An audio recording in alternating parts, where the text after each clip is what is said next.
자, 오늘 이제 첫 번째로 들어갈 내용이 화학의 기초라고 했습니다. 그 중에서 첫 번째 어디부터 들어갈 거냐면, 자, 제일 먼저 얘기를 하는 게 누구에 대한 이야기를 제일 먼저 시작을 하냐면 원자라는 아이에 대해서부터 얘기를 시작을 할 거야. 자, 항상 화학이라는 과목을 너희들이 뭐 중딩 때도 배웠고 통합과학 때도 배웠지. 그때부터 계속 배우는 가운데 얘가 계속 등장을 했을 거야. 자, 이미 배웠으니까 알고 있을 거야. 원자는 누가 제일 처음에 얘기를 했습니까? 돌턴이라는 애가 얘기를 했죠. 무슨 설? 원자설이라는 걸 주장을 하면서 돌턴이 원자에 대해서 뭐라고 씹으렸냐면, 원자는 동그란 공 모양이래요. 동그란 공 모양인데 이 공 모양의 원자는 절대 깨지지 않는답니다. 쪼개지지 않아. 그리고 새로 생기지도 않아. 그리고 없어지지도 않아. 그리고 변하지도 않아. 그러면서 원자를 뭐의 가장 기본 단위라고 얘기를 했냐면 물질의 가장 기본 단위를 뭐라고 얘기를 했어요? 원자라고 얘기를 해놨어. 근데 여기서 잠깐 시험에 나오는 건 아니지만 그냥 알아는 두자. 그럼 물질은 뭔데? 물질은 뭘까? 자, 우리가 사는 세상을 갖다가 물질과 파동 이렇게 두 가지로 돼 있다고 얘기를 해. 물질이라는 건 너희들이 상상하는 이런 것들이 다 물질이 되는 거지. 파동은 뭘까? 빛. 그 다음에 너희들이 지금 내 소리를 듣고 있지? 소리, 음파. 이런 걸 우리가 파동이라고 하지. 존재하죠. 파동도 존재하고 물질도 존재한다. 차이는 딱 하나야. 물질은 뭐가 있어요? 질량이 있는 애들을 우린 물질이라고 얘기를 해. 따라서 질량을 갖는 물질이라는 것의 가장 기본 단위가 뭐라고 얘기를 해놓은 거야? 원자라고 얘기를 해놓은 거죠. 돌턴이가. 그러면서 이 원자라는 놈은 전기적으로 무슨 성이라고 얘기를 했냐면 중성을 띈다 라고 얘기를 해놨어. 자, 그럼 돌턴의 원자설에 따르면 원자는 더 이상 쪼개지지 않는 물질의 가장 기본 단위야. 그리고 그 원자는 전기적으로 무슨 성을 띈다고 얘기를 한 거야? 중성을 띈다고 얘기를 한 거야. 플러스도 아니고 마이너스도 아닌 무슨 성? 중성. 자, 근데 나중에 알고 보니 이 원자가 진짜 안 쪼개져? 그건 아니더라. 원자가 쪼개지는 거야. 대박.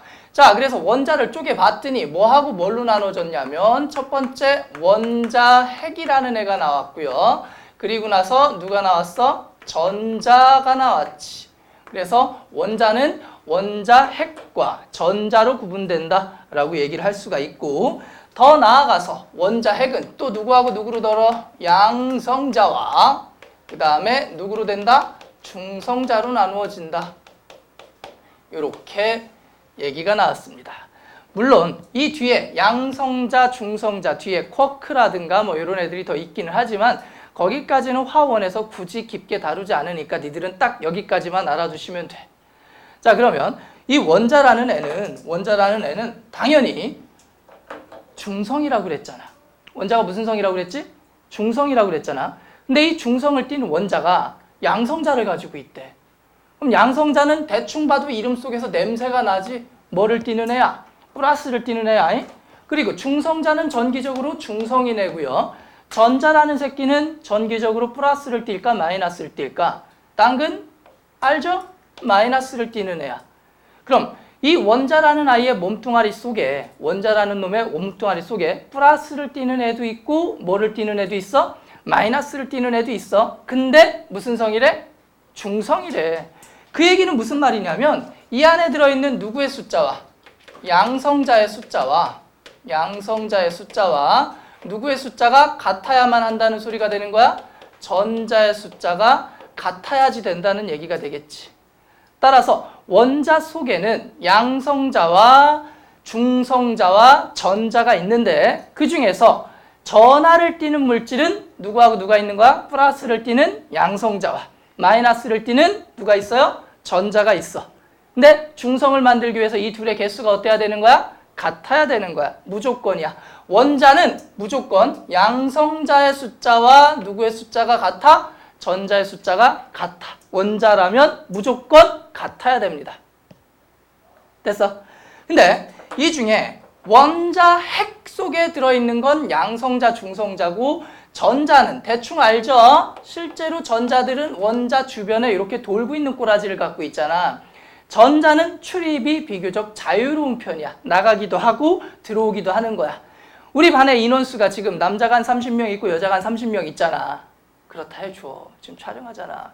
그지? 남자가 한 30명 있고 여자가 한 30명 있잖아. 근데 남자애들은 못 움직여. 지조가 있으니까 딱 궁뎅이 붙이고 앉아있는데 이 갓나 똥강아지들이 왔다 갔다 하는 거야. 그럼 여자애들이 나가면 우리 교실에 누가 많아지겠니? 남자가 많아지겠지. 여자애들이 들어오면 우리 교실에 누가 많아지는 거야? 여자애들이 더 많아지는 거야. 무조건 움직일 수 있는 게 주체가 누구야? 움직이는 주체는 전자다. 그럼 전자가 나가면 나는 전기적으로 뭐가 되는 거야? 플러스가 되는 거야. 전자가 들어오면 난 전기적으로 뭐가 되는 거야? 마이너스가 되는 거겠지. 이런 현상을 얘기할 때 크게 두 가지 정도로 얘기를 해요. 첫 번째는 이온. 들어본 적이 있을 거야. 양이온, 음이온. 그래서 나트륨 1 플러스 이온, CU 2 플러스 이온, 아연은 2 플러스 이온, 염소는 1 마이너스 이온 해가지고 이온에 대한 것들을 중딩 때 배웠을 거야. 전자를 주거나 받아서 이온이 된다. 어쩌고저쩌고. 그게 누가 움직인 거야? 전자가 움직인 거야. 또 예시가 있는 게 있어. 뭐냐면 이렇게 막 비비면 뭐가 일어난다고 하니? 우린 흔히 정전기가 일어난다고 하잖아. 이것도 누가 움직였기 때문에? 전자가 움직였기 때문에. 니들이 이제 중딩 때 검전기라는 거 가지고 실험해 본 적 있니 혹시? 이렇게 벌리는 애들 있잖아. 다리 벌리는 애들. 그 검전기를 가지고 전자가 어떻게 움직였는지를 실험하는 것들 본 적은 있을까? 정확한 원리까지는 기억 못 해도 돼. 시험에 안 나오니까. 어찌 됐든 간에 여기서 움직이는 건 누구다? 전자는 움직인다. 그럼 양성자는 움직인다, 안 움직인다? 안 움직인다. 하지만 기본적으로 중성 원자일 때는 이 숫자가 어때야 된다? 같아야 된다. 같을 때 우리는 뭐라고 얘기를 하는 거야? 원자라고 얘기를 하는 거야. 다를 때는 원자는 아닌 거야. 자, 해서 이 둘이 같은 개수를 가져요.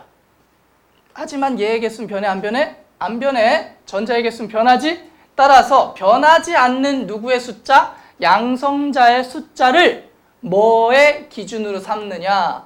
번호의 기준으로 삼습니다. 양성자의 숫자가 뭐의 기준이 된다고요? 번호의 기준이 된다고요. 자, 아마 너희들 대부분 다 1번부터 몇 번까지는 외우고 있어? 20번 정도까지는 중딩 때든 통합과학을 할 때든 어쨌든 학교쌤들이 외워라고 해서 외운 사람들 꽤 될 거야. 그죠? 앞으로 혹시라도 안 외워져 있다면 내가 외우게 시킬 거고요. 어찌됐든 간에 요거는 뭐 앞으로 외워도 되는 거니까 큰 상관은 없다. 번호가 누구의 숫자가 된다? 양성자의 숫자가 된다. 예를 들어서 나트륨이라는 애가 11번이다. 그럼 그 아이는 양성자를 몇 개 가지고 있는 거야? 11개. 당근 전자도 몇 개가 있어야 정상이야? 11개가 있어야 나트륨 원자가 되는 거겠지. 오케이? 그럼 100번이야? 그럼 걔 양성자 몇 개 있다는 소리가 되는 거야? 100개의 양성자를 가지고 있다라는 얘기가 되는 거야. 번호가 곧 누구의 숫자를 의미한다? 양성자의 숫자를 의미한다. 하나 기억하자. 번호가 누구의 숫자다? 양성자의 숫자다. 그 다음에 두 번째. 이 원자는 무거울까 가벼울까? 원자는 무거울까 가벼울까? 겁나게 가볍죠. 심하게 가벼워요. 왜냐면 볼 수도 없잖아 우리가. 그치? 먼지보다 더 작은 게 원자니까. 따라서 이 원자라는 애들도 물질이야. 물질은 뭐라고 그랬지? 질량이 있는 애들을 우리가 물질이라고 한다고 했어. 물질의 기본 단위가 원자인데 그럼 원자도 당근 질량이 있어야 돼? 없어야 돼? 있어야 돼. 근데 원자의 실제 질량을 가지고 우리가 뭔가를 논하기 위해서는 매우 가벼우니까 뭐 곱하기 10의 마이너스 20 몇 승 막 이딴 식으로 얘기를 해야 된다고. 그럼 20 몇 승이면 0.0000000000000000 뭐 이게 20개 쫙 간 다음에 얼마 이렇게 나와야 될 거 아니야. 그럼 우리가 수업을 하면서 니들이 기쁠까 슬플까 화가 날까? 좀 많이 짜증이 나겠지. 따라서 이 원자라는 새끼들의 질량을 실제 질량으로 비교하기에는 우리가 많은 애로사항이 있다. 그래서 이 질량들을 비교하기 위해서 한 가지 개념을 도입을 해요. 어떤 개념을 도입을 하냐면 질량수라는 개념을 도입을 하게 돼요. 근데 여기서 참고적으로 미리 선행한 친구도 있고 하니까 그냥 간단하게 얘기를 하면 원자량이라는 개념을 나중에 배울 건데 이 원자량이라는 개념과 질량수라는 개념은 내가 비슷하다라는 표시를 해놨는데요. 사실은 원자량과 질량수는 다른 개념이야. 근데 목적은 비슷해. 원자량이나 질량수나 목적도 비슷하고 실제 값도 비슷해요.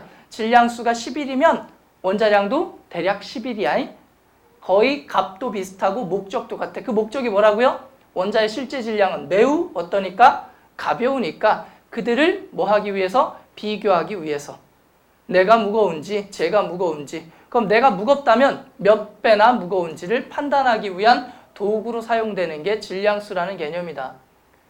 근데 우리는 이미 그 기준이 정해져 있기 때문에 그람이라든가 킬로그램이라든가 이런 단위에 되게 익숙해져 있어. 근데 너는 혹시 파운드라는 단위를 알고 있니? 모르지, 그치? 질량의 단위 중에 파운드라는 단위도 있어요. 그러니까 그람이라는 단위는 되게 익숙하기 때문에 이거 몇 그램쯤 돼? 200g쯤 돼? 그러면 200g이면 대충 몰라도 우유 한 팩 무게 정도 되겠군요 라는 생각은 할 거 아니야, 그치? 1kg이면 설탕 작은 거 한 봉지 정도 되겠군요, 뭐 이런 느낌은 가지고 있죠. 너 몇 킬로 나가니? 그랬더니 이 새끼가 120kg인데 그럼 아우 돼지 새끼 이런 느낌이 있잖아. 근데 너 몇 킬로 나갔더니 쌤 저 60파운드에 그럼 돼지인지 마른 건지 이 새끼가 뭔지 알 수가 없죠. 단위라는 게 그래. 안 친해서 어색한 거야. 미국에 놀러 가면 일기예보를 뭘로 하냐면 화씨 온도로 일기예보를 해요. 우리는 섭씨 온도로 얘기를 하지. 그래서 뭐 20도씨다, 뭐 혹은 30도씨다. 오늘의 날씨를 어쩌고저쩌고 했는데 오늘 낮 최고 기온은 42도씨 정도 어쩌고저쩌고. 와 뒤졌다, 더워 죽겠네. 뭐 오늘의 최저 기온은 영하 몇 도 뭐 이러면 아우 춥겠네 이런 생각을 하지. 근데 미국에서 하는 일기예보를 한번 들어봐. 못 알아들어. 영어를 못 들으니까.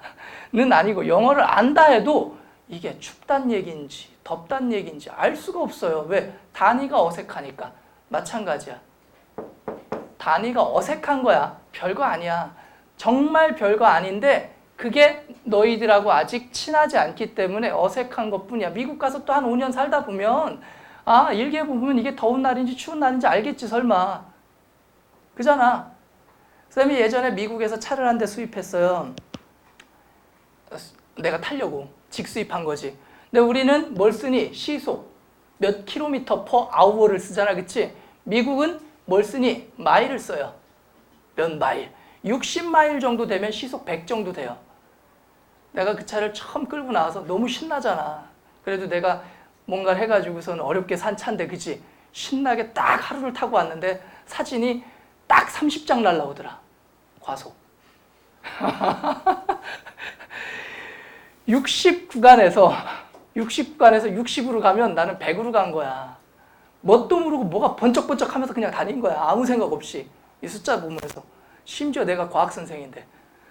마일이란 개념 자체가 없었던 거지. 안 친하니까 그래. 여기도 친해지고 나면 별거 없어요. 그냥 이런 개념이야.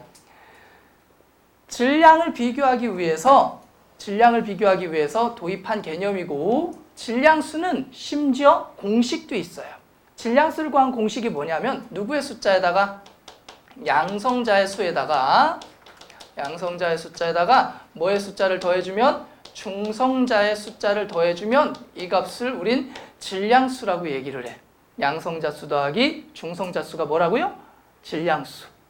근데 여기서 두 가지 퀘스천이 날라와야 돼. 정상이라면. 첫 번째 퀘스천 뭐가 나오냐면, 야! 양성자, 중성자, 전자 모두 다 누구의 구성이야? 원자의 구성이야. 원자는 물질이라고 그랬어. 그럼 따라서 이 세 마리 다 뭐를 가지고 있는 새끼들? 질량을 가지고 있는 애들이야. 근데 여기서 내가 질량이라는 걸 고려할 때 전자 따위는 고려했니? 고려하지 않았니? 고려하지 않았어요. 그치? 따라서 전자는 질량을 계산할 때 뭐 해도 된다는 얘기야? 무시해도 된다는 얘기인데, 많은 아이들이 그냥 전자는요 너무 가벼우니까 무시해도 되는 거예요 라고 얘기를 하는 경우가 있는데, 엄밀히 얘기하면 틀린 거야. 자, 쌤 몸무게가 몇 킬로냐면 65kg 정도 나가요. 65kg 정도 나가. 앞으로 수업 시간에 딴 생각을 하고 있다거나 쳐존다거나 이러면 내가 가차없이 여기다 올려놓을 거야. 그리고 숫자를 가차없이 밝힐 거야, 저울에다가. 이 위에 딱 내가 올라가면 대략 한 65kg 정도 나와요. 근데 어제보다 살이 좀 찐 것 같아. 그래서 그래, 털을 좀 뽑자. 그래서 털을 좀 뽑았어. 그리고 다시 저울 위에 올라갔어. 그럼 내 몸무게는 몇 킬로일 것 같아? 그대로 65kg겠지. 그러면 털의 질량이 너무 가볍기 때문에 내 몸무게에 영향을 안 준 거야. 맞죠? 근데 여기서 털이 무거울까? 원자가 무거울까? 전자가 무거울까? 털이 원자보다도 무거울 거야. 그죠? 단순히 가볍다 무겁다의 개념이 아니라 내 몸무게에 비교했을 때 내 털의 질량은 뭐 할 정도? 무시할 정도라는 말이 들어가야 되는 거야. 따라서 여기서 전자의 질량을 그냥 쌩 까면 안 돼요. 전자의 질량은 누구에 비했을 때? 원자 질량에 비했을 때 원자에 비해서 뭐 할 정도로 가벼운 거야? 무시할 정도로 가볍다라고 해주셔야 정확한 워딩이 되는 거야.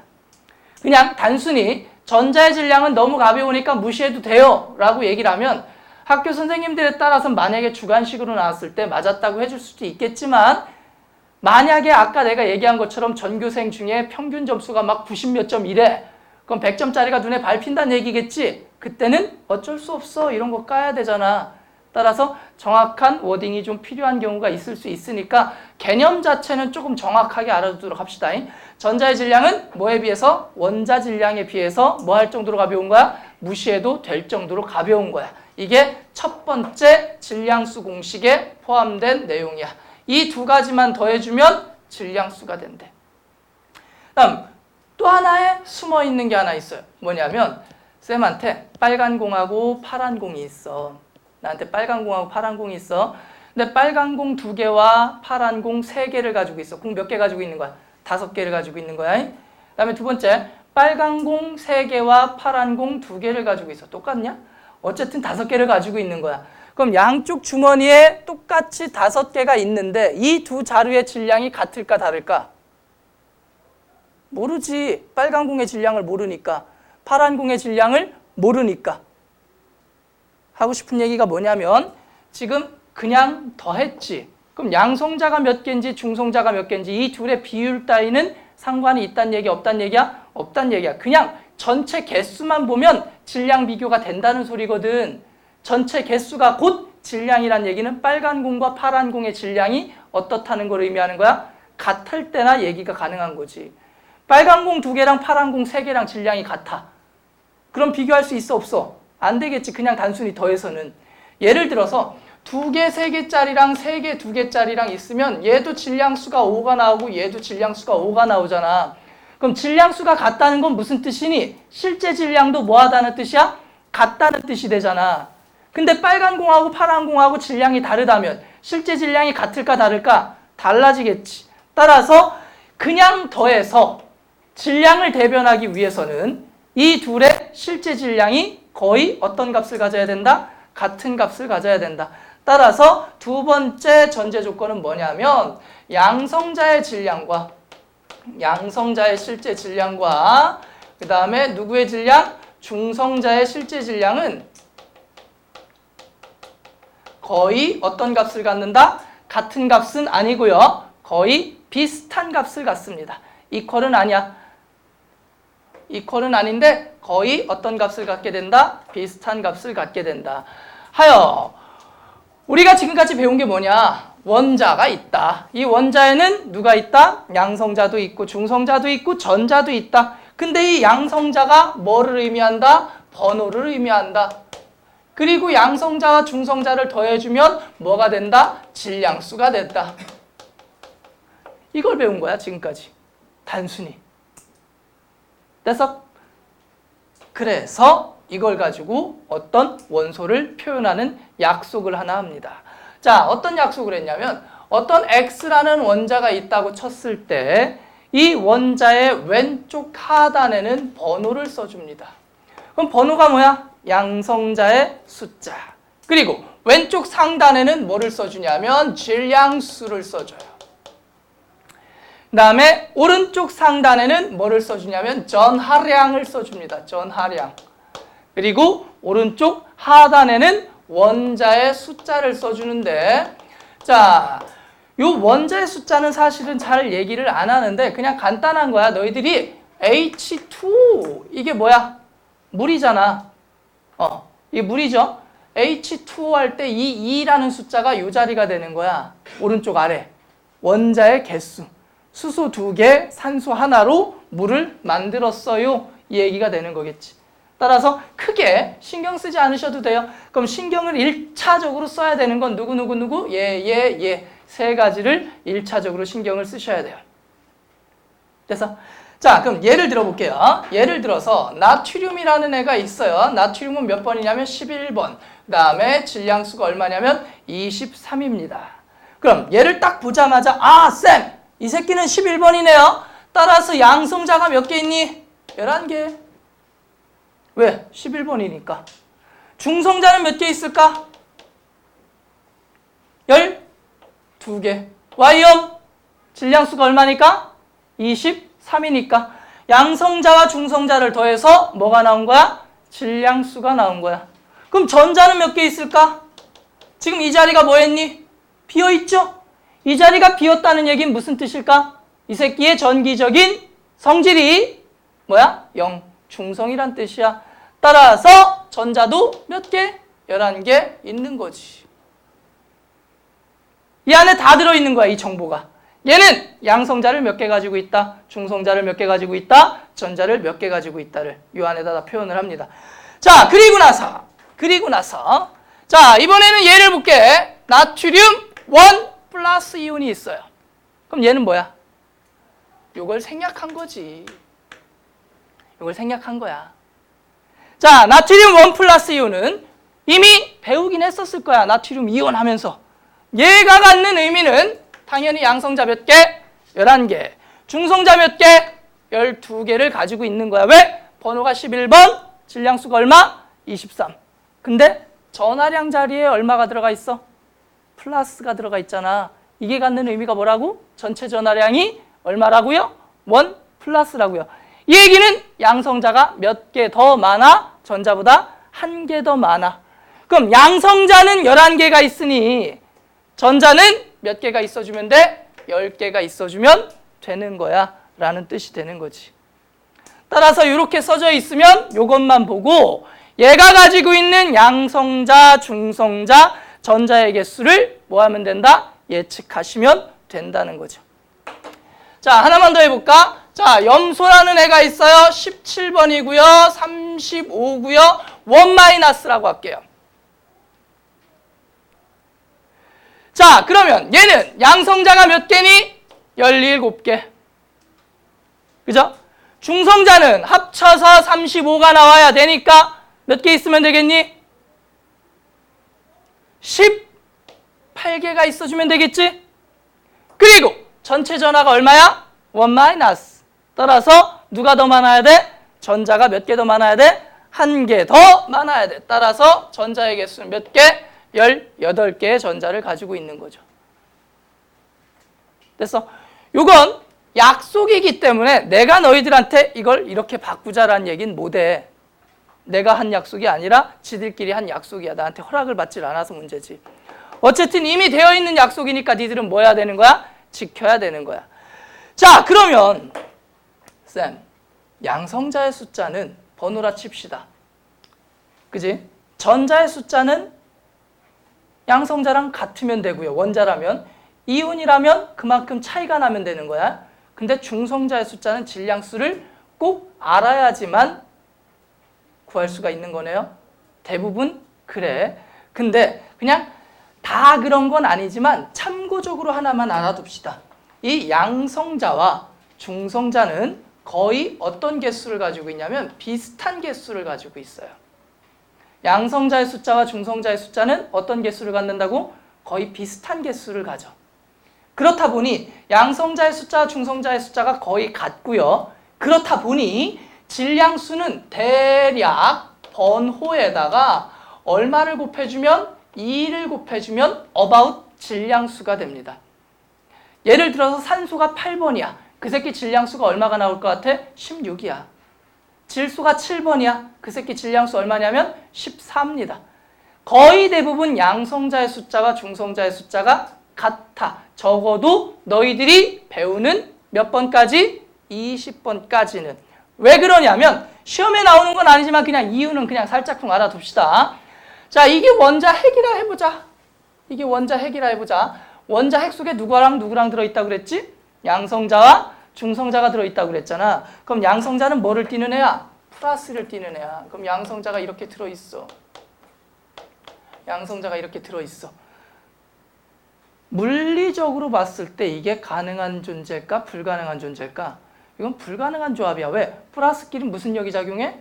청력이 작용하거든. 예를 들면 이런 거야. 바닥에다 이렇게 동그라미를 그려놓은 다음에 이렇게 내 앉아서 이 동그라미 안에 들어오래. 그랬더니 이 새끼가 내 엉덩이를 막 만져. 저 새끼는 볼따구에다 막 입술을 갖다 들이대 죽여버릴라. 열 받아 안 받아? 받잖아. 이게 불가능한 배치라니까. 그래서 이걸 이겨내는 힘을 갖다가 강한 핵력이라고 그래서 물리 시간에 배울 거야. 근데 우린 뭐 거기까지 깊게 얘기는 안 할 거고 적어도 그렇다면 이들이 서로 접촉해서 부비부비하는 사건만큼은 뭐 해보자? 막아보자라는 취지로 누가 등장한다고 생각하시면 돼? 중성자가 등장한다 생각하시면 돼. 그럼 나랑 얘랑 입술이 닿고 있는 상황은 피해야 될 거 아니야? 그러니까 이 사이에다가 빈풍선 하나 끼워주는 거지. 그래서 핵 사이에 반발력을 뭐 시켜주는 역할? 완화시켜주는 역할을 중성자가 조금은 한다. 뭐 요 정도 느낌으로 이해를 해주시면 돼요. 그러다 보니 양성자의 개수와 중성자의 개수는 어떤 개수를 갖는다? 거의 비슷한 개수를 갖는다. 근데 그게 20번이 넘어가게 되면 양성자가 똑같은 공간 안에 더 많아지겠지. 막 90개, 80개 막 이렇게 있다고 생각을 해봐. 치열하지. 그러다 보니 중성자가 조금 더 많이 필요해. 그래서 그 뒤로 넘어가면 중성자가 대략 한 1.5배 정도 더 많아져요.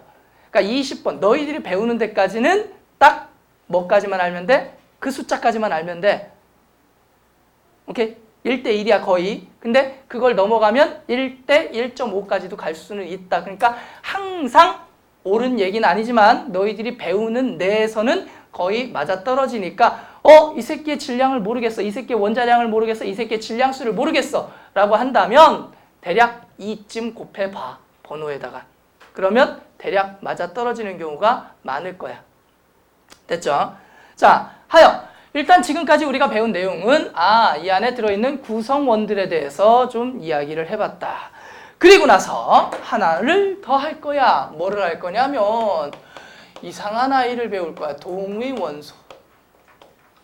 자, 동위원소를 이미 뭐 배웠을 거야. 한 번쯤은 들어봤을 거야. 근데 이 동위원소를 처음 접하게 된 계기가 대부분 다 어디에서 동위원소라는 말을 처음 듣냐면 뉴스에서 동위원소라는 말을 처음 들어.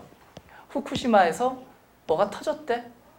그래서 무슨 동위원소가 어쩌고저쩌고 해가지고 내가 죽는데 막 이런 얘기가 뉴스에 막 나오잖아. 그죠? 방사성 동위원소 어쩌고저쩌고 막 얘기가 나옵니다. 근데 그 방사성 동위원소가 자꾸 이제 너희들 귀에 익숙하다 보니까 동위원소라는 것 자체를 너희들은 something special한 걸로 기억을 해.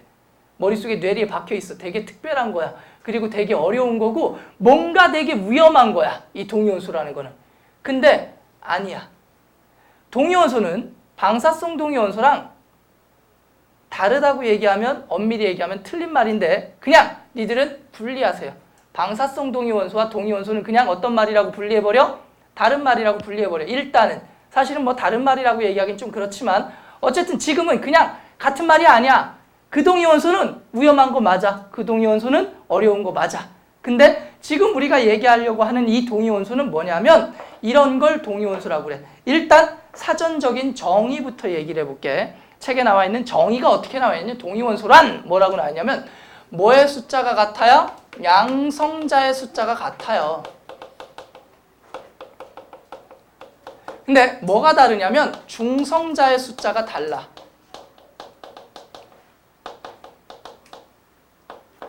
자, 양성자의 숫자가 같은데 중성자의 숫자가 달라. 이걸 동위원소라고 그래. 근데요. 양성자가 뭐라고 그랬지? 양성자의 숫자가 번호라고 얘기를 했잖아. 그럼 번호가 같다라는 말은 결과적으로 무슨 원소라는 거야? 같은 원소라는 말이야. 주민번호가 같은 거야. 물론 요즘엔 주민번호도 바꿀 수 있는 세상이 됐지만 주민번호는 못 바꾸는 걸 원칙이라고 하자. 어쨌든 번호가 같은 거야. 그러니까 그 두 새끼는 같은 새끼인 거야, 결과적으로. 근데 중성자의 숫자가 달라. 그럼 중성자의 숫자가 달라지면 어떻게 될까? 양성자 더하기 중성자가 뭐지? 질량수잖아. 그러니까 같은 번호인데 같은 원소지. 근데 뭐가 달라지는 거야? 질량수가 달라지는 거겠지. 여기까지 이해돼? 같은 거야. 근데 질량수가 달라. 무슨 말이야? 좀 과장을 하면 내가 밥을 아무리 처먹어서 돼지 새끼가 돼도 나는 나야잉? 내가 살이 찌거나 살이 빠지거나 똑같은 뭐라는 거야? 나라는 거지. 그러다 보니 같은 원소이니 무슨 성질이 같다라고 얘기를 하냐면 화학적 성질은 같아요. 화학적 성질은 같아요. 근데 무슨 성질은 다르다? 물리적인 성질은 다르다. 이게 동위원소의 정의가 됩니다. 자, 아직 잘 와닿지 않는다면 좀 예시를 들어볼게. 자, 동위원소의 예시는 거의 대부분 이걸로 출발을 하죠. 누구로부터 출발합니까? 수소로부터 출발합니다. 이건 아마 배웠어요. 어디에서 배웠냐면 태양. 태양, 별의 생성 어쩌고저쩌고 하면서 배웠을 거야. 자, 수소는 모두 다 몇 번이니? 1번이죠. 수소 모두 다 몇 번이야? 1번이야. 근데 수소의 질량수가 1인애가 있고 2인애가 있고 3인애가 있습니다. 참고적으로 하나만 기억해 두자. 동위원소의 이름을 정할 때 대부분 누구를 따른다? 질량수를 따릅니다. 동위원소의 이름은 대부분 뭐를 따라가요? 질량수를 따라가요. 따라서 야 새끼, 이 새끼. 얘 욕하지 말아야지. 자, 얘는 그냥 수소야. 얘는 두 개 있잖아. 중성자, 질량수가 얼마야? 2지. 따라서 얘를 뭐라고 합니까? 중수소라고 얘기를 해요. 그리고 얘는 뭐라고 할까? 삼중수소라고 합니다. 그럼 참고적으로 여기서 하나 더 나가서 헬륨은요. 두 가지 동위원소가 있어요. 자, 2, 3이 있고 2, 4가 있어. 그럼 헬륨 2, 3, 질량수가 3짜리 헬륨은 이름이 뭘까? 헬륨 3. 질량수가 4인 헬륨의 이름은 뭘까? 헬륨 4. 이게 질량수가 4짜린 헬륨의 이름이야. 그럼 얘네들의 상황을 한번 대충 보시면 모두 다 양성자의 숫자는 뭐를 따라가게 돼 있니? 번호를 따라가게 돼 있지? 따라서 얘는 양성자가 하나, 얘는 양성자가 하나, 얘는 양성자가 하나, 얘는 양성자가 두 개, 얘는 양성자가 두 개. 모두 다 수소니까요. 모두 다 헬륨이고요. 자, 그리고 중성자의 숫자는 자, 봐봐. 질량수가 1이래. 양성자 더하기 중성자가 뭐야? 질량수니까 이것 빼기 이거가 중성자야. 따라서 얘는 중성자 있어 없어? 없지. 얘는 중성자가 몇 개? 한 개. 얘는 중성자가 몇 개? 두 개. 중성자 하나, 중성자 몇 개? 두 개가 되겠지. 됐어요? 자, 요런 관계에 있는 애들을 우린 무슨 관계에 있다고 그러는 거야? 동위원소 관계에 있다라고 얘기를 합니다. 뭐가 같아? 양성자의 개수가 같아. 근데 중성자의 개수가 달라. 그러다 보니 질량수가 달라. 그러다 보니 화학적 성질이 같아. 근데 물리적인 성질을 달라. 이건 또 뭔 개소리인가요? 그냥 간단하게 얘기를 하자. 수소하면 니네 뭐가 제일 먼저 떠올라? 물. 그치? 우리가 마시는 물을 우린 뭐라고 얘기를 하니? H2O라고 하잖아. 물은 누구로 만들어져 있니? 수소로 만들어져 있지, 그치? 그러면 이 물은 이 중에 어떤 수소로 만들었을까? 라고 생각하는 순간 동위원소의 개념이 틀린 거야. 동위원소는 뭐냐면 얘네들은 항상 자연계에 골고루 분포하고 있어요. 항상 있어요. 얘도 있고 얘도 있고 얘도 있어. 그럼 내가 마시는 물 중에는 이걸로 만들어진 물도 있고 요걸로 만들어진 물도 있고 요걸로 만들어진 물도 있는 거야. 근데 그 존재 비율이 항상 지구상에 어딜 가나 뭐 할 뿐이야? 일정한 거야. 자, 사실은 강수소가 99% 이상이고요. 얘네들이 합쳐서 1%도 안 돼요. 거의 대부분은 그냥 수소입니다. 근데 너희들의 이해를 위해서 내가 그냥 쓰는 숫자야. 7대 2대 1이라고 쳐볼게. 그럼 내가 마시는 물 중에 7개는 누구로 만든 물이야? 수소로 만든 물. 그리고 2개는 뭘로 만든 물이야? 중수소로 만든 물. 그리고 하나는 삼중수소로 만든 물이라고 해석을 하면 되는 거지. 실제 비율은 아니지만. 실제는 이게 거의 99%야. 얘네들이 합쳐서 1%도 안 되고. 자, 그러면 만약에 수소로 만든 물과 중수소로 만든 물과 삼중수소로 만든 물을 따로 한 잔씩 떠났다고 쳐보자. 그럼 너희들이 그 물을 마셨을 때 찾아낼 수 있을까 없을까? 못 찾아내. 똑같은 물 맛이야. 똑같이 이렇게 쫙 뿌리면 기분 나빠. 똑같은 물이야.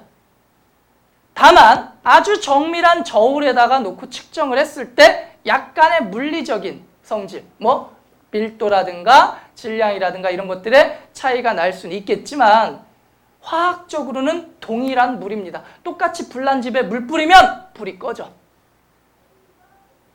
똑같이 갈증나게 마시면 똑같은 물인 거야. 따라서 너희들은 그냥 화학적 성질이 같은 거야. 다만 이 존재비가 어딜 가나 뭐하기 때문에 일정하기 때문에 우리는 얘네들을 구분하지 않습니다. 실제로 화학 시간에 야 오늘 배우는 산소는 16짜리 산소고 내일 배우는 산소는 18짜리 산소란다 이러지 않아. 그냥 평균 존재비를 가지고 평균적으로 그냥 얘기를 하는 거야. 그래서 원자량이 아까 내가 잠깐 얘기를 했는데 그게 이제 평균 원자량이라는 개념을 가지고 앞으로 들어가게 될 건데 그건 뒤에 나왔을 때 얘기를 하고 지금은 그냥 이 정도 선에서 넘어갈게요. 자연계의 존재비가 거의 다 비슷하게 분포를 하기 때문에 우리는 굳이 얘네들을 신경 쓰지 않아도 된다. 그냥 이런 게 있구나. 그리고 거의 대부분의 원소는 동위원소를 가지고 있다 안 가지고 있다? 가지고 있다. 산소도 마실 때 마시는 산소가 한 종류의 산소가 아니야. 산소의 종류도 여러 가지가 있고 질소도 마찬가지고 염소도 마찬가지고 수소도 마찬가지고 모두 다 샴쌍둥이를 가지고 있어요. 모두 다 쌍둥이 형제들이 있는 거야.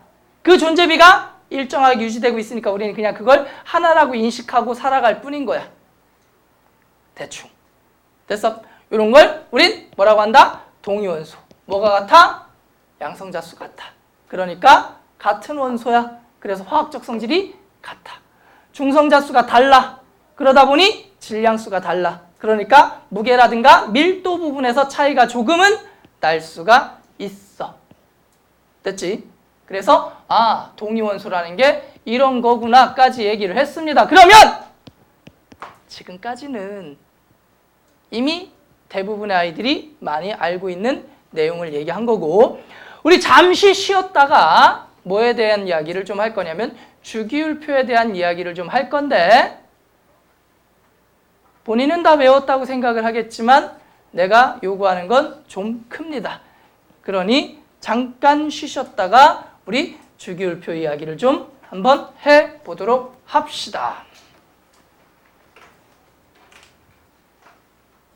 들어갈 거냐면 주기율표에서부터 또 다시 한번 시작을 해서 달려보도록 합시다. 자, 너희들 이제 기본적으로 주기율표 대략적으로는 다 외우고 있을 거야, 그지? 주기율표 외우고 있을 거라 믿어 의심치 않으나 모른다 생각을 할게. 오케이. 자, 주기율표를 너희들이 지금까지 외운 건 그냥 단순히 해봐야 1번부터 20번까지 그냥 쭈루루룩 번호 순서대로만 외웠을 거야. 그래서 야 산소 몇 번이니? 그러면 대부분 다 이래. 쌤 잠시만요. 수해, 리베, 어쩌고저쩌고 하면서 세는 애들이 거의 대부분일 거야. 근데 시작하기 전에 미리 당부 하나만 하자. 주기율표 자체는 이제부터는 굳이 비유하자면 수학에 따지면 구구단이랑 똑같은 거거든. 얘들은 수학이 이해 과목이라고 생각을 하고 살겠지만 사실은 뭐 이미 인지했을지도 모르겠지만 수학은 이해 과목이야? 반은 암기 과목이야? 반은 암기지. 니들은 너희들도 모르는 사이에 당한 거야. 이미 초등학교 들어가면서부터 뭐로 당했어? 구구단으로 당했어. 7, 8은? 대답해. 아직 이름 못 외웠어. 56, 그지? 설마. 씨발. X됐네. 헷갈려? 아니지? 7, 8은? 56. 바로 나오잖아. 9, 8은? 72. 바로 나오잖아요. 똑같은 거야. 주기율표도. 야, 질소는 그러면 바로 나와야 돼. 번호부터. 쭉 시작해서. 그게 되어야지만 너희들도 화학을 조금은 편안하게 쉽게 들어갈 수가 있어. 이게 어거지 비유인 건 알고 있는데 그래도 굳이 비유를 하자면 이런 거야. 자, 이런 문제가 있다고 쳐봐. 573 곱하기 27을 구하래. 그러면 니들한테 이 문제는 쉬운 문제니 어려운 문제니? 쉬운 문제지. 뭐 시간이 조금 걸릴 수는 있지만 어려운 문제는 아니잖아. 그게 다 너희들이 뭐를 외웠기 때문에 가능한 얘기야? 구구단을 완벽하게 외웠기 때문에 가능한 얘기야. 그럼 구구단을 안 외우면 이 문제 못 풀어? 풀 수 있어. 573을 몇 번 더하면 돼? 27번 더하면 돼. 혹은 27을 몇 번 더하면 돼? 573번 더하면 되는 거야. 아주 간단한 거야. 그럼 굳이 구구단 외울 필요 있었던 거니 없었던 거니? 없었던 거지. 8, 7은 56 뭐하러 외워? 8을 7번 더하면 되는데. 외울 필요 없는 거야. 마찬가지야. 주기율표도 외울 필요 없다고 생각하는 애들이 대부분이 써놓고 보면 되잖아요. 그건 중딩 때까지나 통하는 얘기인 거고, 이런 문제가 쉬울 수 있었던 이유는 구구단을 외웠기 때문에 이 문제를 바로바로 들어갈 수가 있었던 거지. 생각하지 않고 바로 기계적으로. 마찬가지로 화학에서도 주기율표가 머릿속에 들어야 있어야지만 생각을 길게 하지 않고 그냥 바로바로 들어갈 수가 있어. 실제로. 해서 외우라는 거야. 이걸 외우지 않으면 나중 되면은 오히려 속도가 느려지는 것뿐만 아니라 한 템포씩 늦게 따라오다 보니까 화학 자체가 힘들게 느껴져. 왜냐면 내가 흘러가는 수업의 흐름보다 너희들이 생각하는 흐름이 한 템포씩 뒤에 오면 중간에 어느 순간 포기하게 돼요. 따라오는 걸. 그 다음엔 어떤 결과가 나오니? 자는 거지 뭐. 왜? 나를 따라오지 못하니까. 흐름이 안 맞으니까 대부분 조는 거거든. 실제로. 하다 보니 외우라고 하는 것들은 그때그때 외워줬으면 하는 바람이 있는데, 그러면 대부분 다 이렇게 얘기를 해. 아, 화학은 외울 게 너무 많아요. 뭐 이렇게 외우라고 지랄인지 모르겠어요 라는 얘기를 간혹 하는데, 쌤 와이프가 영어 선생이야. 그래서 잘 알아. 영어 시간마다 거의 대부분 50개, 100개 막 요 정도씩 단어 시험 보지 니네. 다 외워가잖아. 야, 근데 내가 주기율표 20개, 20번까지 외워버렸다고 암기 과목이래. 말도 안 되는 얘기를 하고 있어. 긴 단어로 치면 긴 단어 한 5개 분량이나 될까 말까 한 거지. 그치? 이 정도 외워주는 거 니네 충분히 할 수 있어. 그 정도 능력 되고. 머리가 나빠서 못 외운다 이딴 것들은 다 핑계밖에 안 되는 거고. 그러니까 그 정도는 충분히 외워줍시다. 자, 일단 한번 써볼게. 자.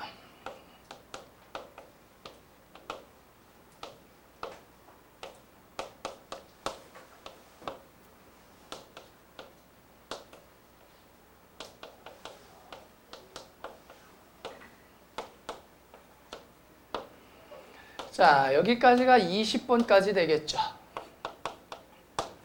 그지? 여기까지가 20번까지야. 니들이 외우고 있는 20번까지. 자, 이 20번까지 외우는 방법은 수해리배, 붕탄질산, 어쩌고저쩌고 하는 방법도 있고, 여러 가지 방법을 동원해서 니들이 외웠을 거야.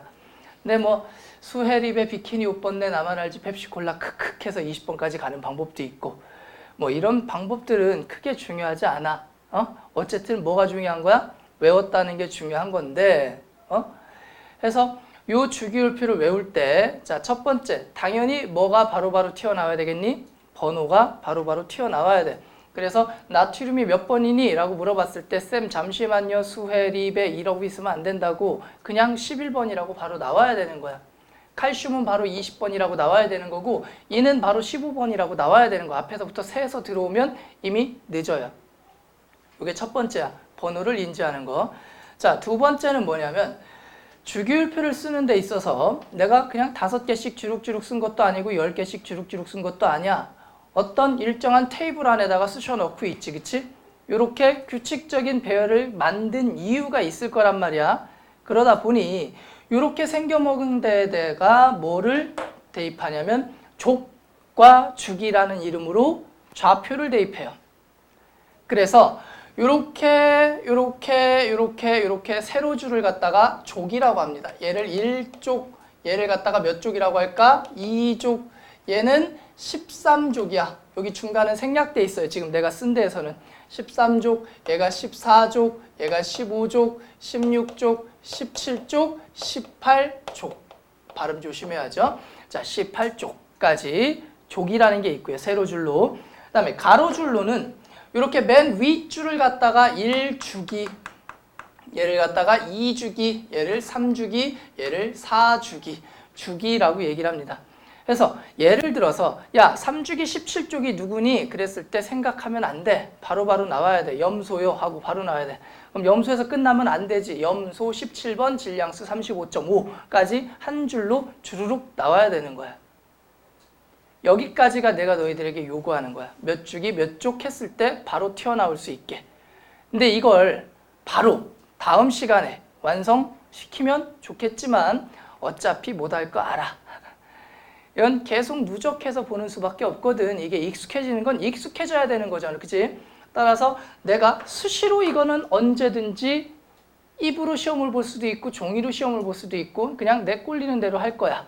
수시로.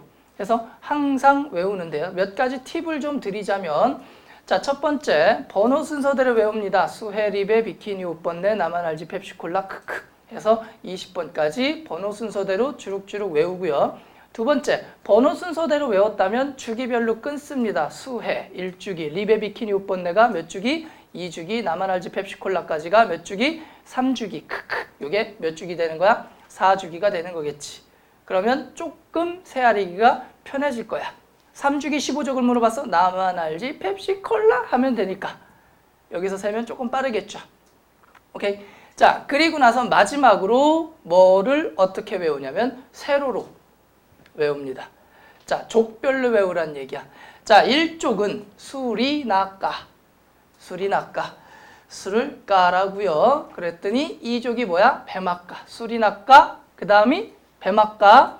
그 다음이 내가 이걸 항상 할 때마다 발음을 첫 글자만 궁소 알루미늄 그지? 이건 모르는 애들도 몇 명 있는데요. 아는 애들은 알 거야. 매우 아파. 그래서 수리나까, 배막까, 그 다음에 붕소 알루미늄 까.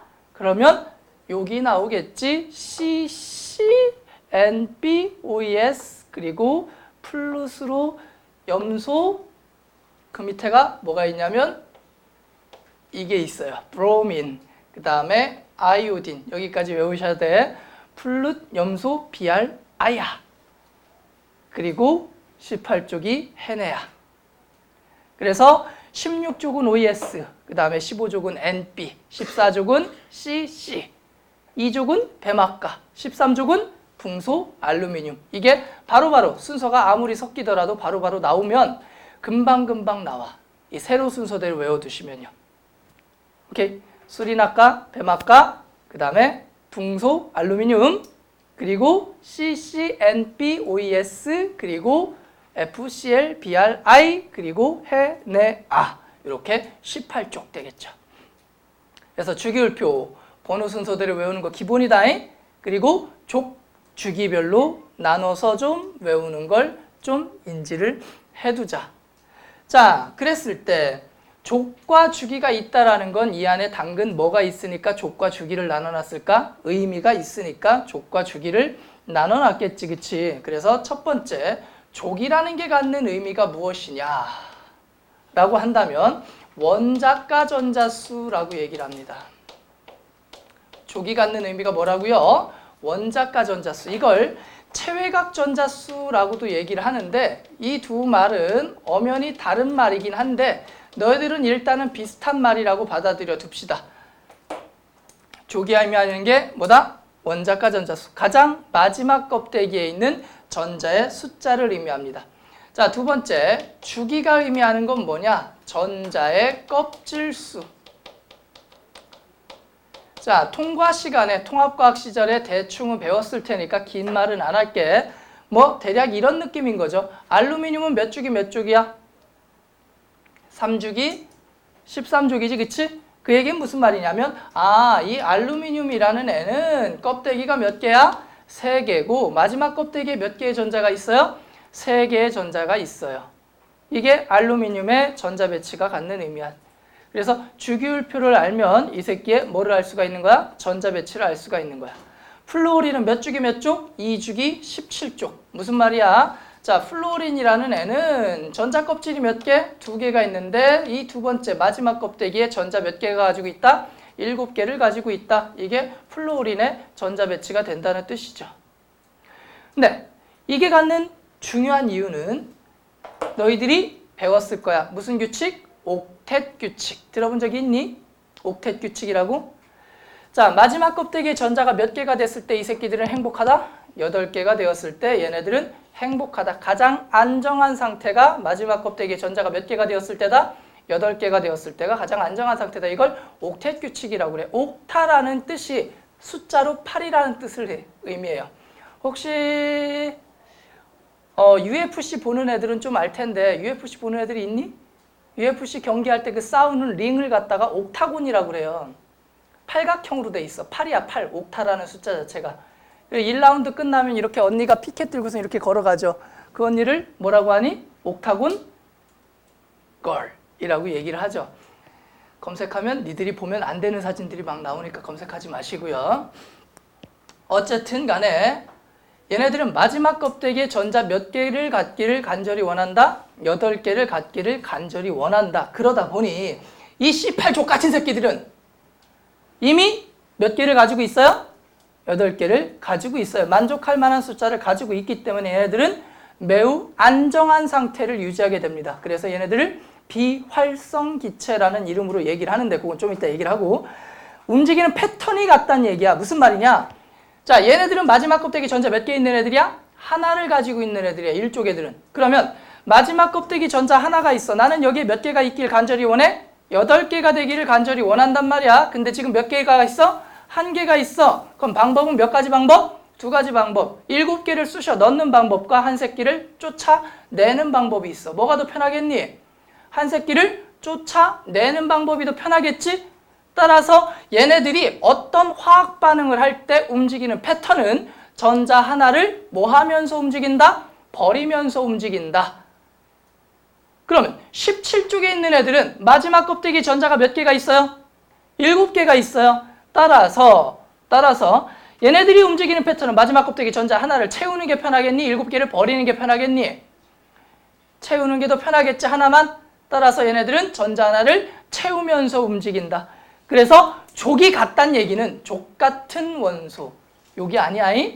족이 같은 원소를 족 같은 원소라고 쓰면 좀 욕 같으니까 동족 원소라고 합니다. 족이 같은 원소를 뭐라고 한다고요? 동족 원소. 그러면 이 동족 원소라는 애들은 족이 같아? 그러면 마지막 껍데기에 뭐가 같아? 전자의 수가 같아? 따라서 움직이는 패턴이 뭐해? 비슷해. 따라서 동족 원소는 무슨 성질이? 화학적 성질이 뭐하다? 비슷하다. 동족 원소는 화학적 성질이 뭐하다? 비슷하다. 화학적 성질이 같은 것도 있었는데 그걸 뭐라고 했지 우리? 동위 원소라고 했어요.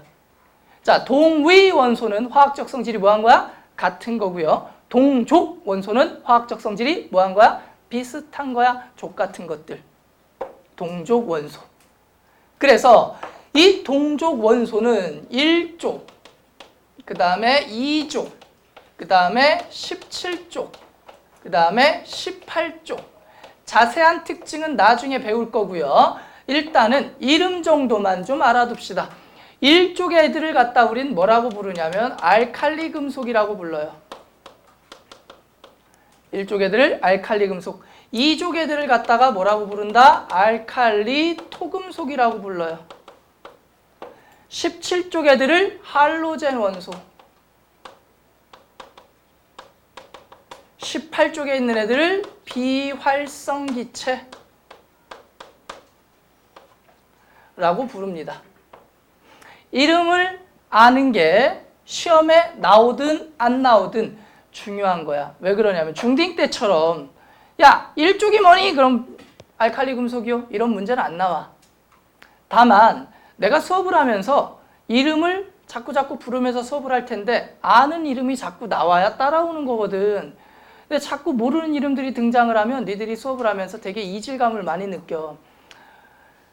그래서 이름을 알아두시면 내가 나중에 야, 얘네들은 비활성 기체니까 어쩌고저쩌고 얘기를 해도 덜 설레이겠지. 만났던 아이니까. 처음 만나면 얼마나 설레겠어.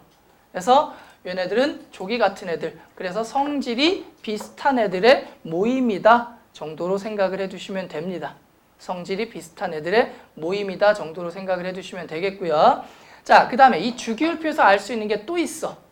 뭐가 있냐면 우리가 흔히 물질을 가지고 얘기를 할 때 물질에는 뭐가 궁금해? 아니야?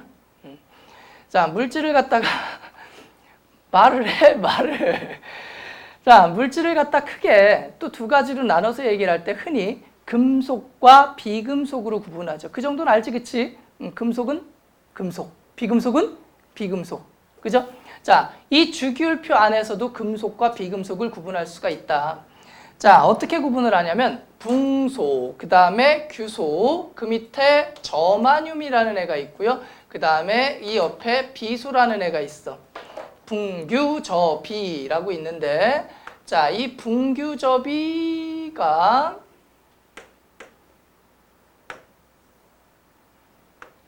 우리는 얘네들을 뭐라고 하냐면 준금속이라고 그래요. 붕소, 규소, 저마늄, 비소. 이걸 저마늄이라고 하는데 왜 저마늄이라고 하겠니? 흙은 니들 흔히 찜질방 같은 데는 가봤지? 촌놈들이라도. 가봤어? 찜질방? 아이씨, 촌놈들 진짜. 게르마늄, 맥반석 부위 막 이런 얘기 많이 하잖아, 그치? 그 게르마늄이 이 저마늄이야. 게르마늄. 그래서 얘네들을 갖다 준금속이라고 얘기를 하는데, 준금속이라고 하는 이유는 단순해. 금속이면서 금속이 아닌, 비금속이면서 비금속이 아닌 애매한 새끼들을 갖다 준금속이라고 한다고 생각을 하시면 되겠지. 그럼 얘네들이 중요해서? 아니, 얘네들은 그닥 중요한 애들이 아니야. 뭐가 중요한 거냐면 얘네들이 뭐에 경계가 된다고요? 금속과 비금속의 경계가 됩니다. 자, 이 준금속을 기준으로 이쪽 새끼들은 다 뭐야? 금속이야. 이쪽에 있는 원소들은 다 금속이야. 간혹가다 나트륨이 금속인 걸 모르는 애들이 있어요. 나트륨 금속이야. 소금이잖아요. 그건 소금은 NaCl. 염화나트륨이 비금속인 거고 나트륨은 금속이야. 반짝반짝거려 얘도. 얘 금속. 이쪽 애들은 다 금속입니다. 그럼 이쪽 애들은 다 뭐야? 비금속이죠. 그래서 금속과 비금속으로 구분하는데 조심할 새끼 하나 있죠. 누구? 수소. 수소는 분명히 어디에 있어요? 왼쪽에 있지. 하지만 금속은 아닙니다. 따라서 왼쪽 아래쪽으로 가면 금속이고요. 오른쪽 위쪽으로 가면 뭐가 되는 거야? 비금속이 되는 거야. 정도 그냥 간단하게 금속과 비금속을 구분 정도만 좀 해둡시다. 그러면 금속이라는 애들은 어떤 특징이 있어요? 금속은 어떤 특징이 있을까? 원자과 전자수가 많은 애들, 적은 애들. 적은 애들. 하나, 두 개, 세 개. 이게 금속이야. 따라서 마지막 껍데기 개수가 몇 개 없으니까 버리는 게 편한 거야? 얻는 게 편한 거야? 버리는 게 편한 애들이야. 따라서 금속은 대부분 다 양이온으로 됩니다. 버리는 게 편하기 때문에. 그럼 비금속은 마지막 껍데기에 전자가 많은 애들이죠. 따라서 뭐 하는 게 더 편한 애들이야? 채우는 게 더 편한 애들이죠. 따라서 비금속 원소들은 대부분 다 무슨 이온으로? 음이온으로 작용을 하게 돼요. 하여 이 금속과 비금속을 구분하는 것까지만 일단 주기율표에서 잡아두고요. 더 자세한 내용은 본단원 들어가면서 얘기를 좀 할게요. 본단원 들어가면서 얘기를 할게. 자, 그래서 여기까지가 이제 주기율표에 대한 이야기를 했고요. 너희들 책으로 지금 몇 페이지를 보시냐면 7페이지를 보시면 자, 주기율표 나와 있고 그 밑에 보면 뭐가 나와 있어요? 필수, 암기, 이온이라고 해서 나와 있잖아. 자, 여기다가 이제 이온 좀 몇 가지만 추가해서 할 건데 이거 너희들 중학교 2학년 때 배우나 그럴 거야 아마. 그때는 그냥 맹목적으로 배웠지. 뭐 나트륨은 1+고요, 칼륨도 1+고요, 칼슘은 2+고요 하면서 그냥 외웠을 거야. 산소 O2-이온, 산화이온 뭐 이런 식으로 해서. 그래서 대부분 다 외워져 있으리라 믿어 의심치 않으나 당근 못 외우고 있는 애들이 많더라. 내 경험상 고3 때까지 못 외우는 새끼들도 은근히 많더라.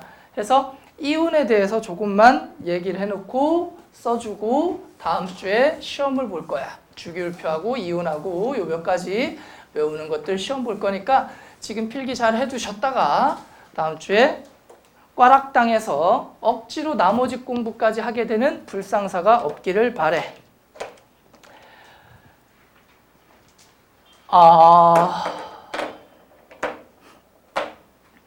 자, 이온 간단하게 쓸게요. 이온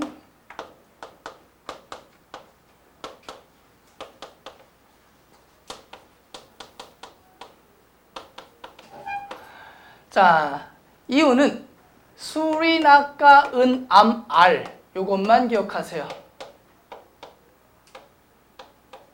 자, NH4 플러스 이온을 암모늄 이온이라고 합니다. NH4 플러스 이온의 이름이 뭐라고요? 암모늄 이온이라고 얘기를 하고요. 얘네들만 기억합니다. 그럼 나머지는 뭔데? 2 플러스. 수리나가 은암알. 진짜 이것만 1 플러스 3 플러스고 나머지는 다 2 플러스인가요? 아니야. 나머지 중에도 있어. 근데 적어도 고등학교 화원 과정 안에서는 요거 빼고 나머지는 몇 플러스라고 찍어도 돼? 2 플러스라고 찍어도 돼. 그럼 아연은 몇 플러스겠니? 당연히 여기 없잖아, 그지? 몇 플러스? 2 플러스. 구리는 2 플러스. 철도 2 플러스. 하시면 되는 거야. 그래서 수리, 낙가, 은, 암, 알 요렇게는 꼭 외워라. 근데 공통점이 있죠. 1쪽 애들은 모두 다 몇 플러스라는 거 보여요? 1 플러스. 그럼 2쪽 배막가는 몇 플러스일까? 2 플러스겠지. 왜? 2개 버려야 행복해지니까. 대충 원리는 이해되시죠? 자, 하여 얘네들이 모두 다 1 플러스. 그 다음에 음이온들은 이름을 좀 분리해서 알아둡시다. 첫 번째, 뭐뭐화이온이라는 게 있어요. 뭐뭐화이온. 자, 얘네들은 이름 뒤에 뭐뭐화를 붙여서 외우셔야 됩니다. 자, 그래서 첫 번째 FCl, BRI, OES, 그리고 OH 이렇게까지가 뭐뭐화이온이 되겠습니다. 자, 17쪽 애들은 7개 있으니까 몇 개만 얻으면 해피, 하나만 얻어도 해피. 따라서 얘네들은 모두 다 원마, 이너스 이온. 그 다음에 16쪽 새끼들은 2개를 얻어야 되니까 얘네들은 몇 마이너스 이온? 2 마이너스 이온. 그리고 OH 마이너스 이온은 무슨 이온이야? 수산화 이온이라고 합니다, 얘를. 그래서 이름을 부를 때 뭐뭐화 이온이야. 그래서 이름을 부를 때는 브로민, 화, 칼륨. 오케이? 그럼 얘는 염소 이온 아니야. 무슨 이온이야? 염화 이온인 거야. 얘는 산소 이온 아니고요. 얘를 뭐라고 불러야 되는 거야? 산화 이온이라고 불러줘야 되겠죠. 됐어? 그래서 산화 암모늄, 산화 칼륨 이런 식으로 이름을 불러주시면 되겠습니다. 쓸 줄은 알아야 될 거 아니야? 염화 나트륨 이것만 알면 안 되지. 그죠? 따라서 얘네들은 모두 다 뭐뭐화 이온에 해당하고요. 자, 그 다음 뭐뭐산 이온이 있어요.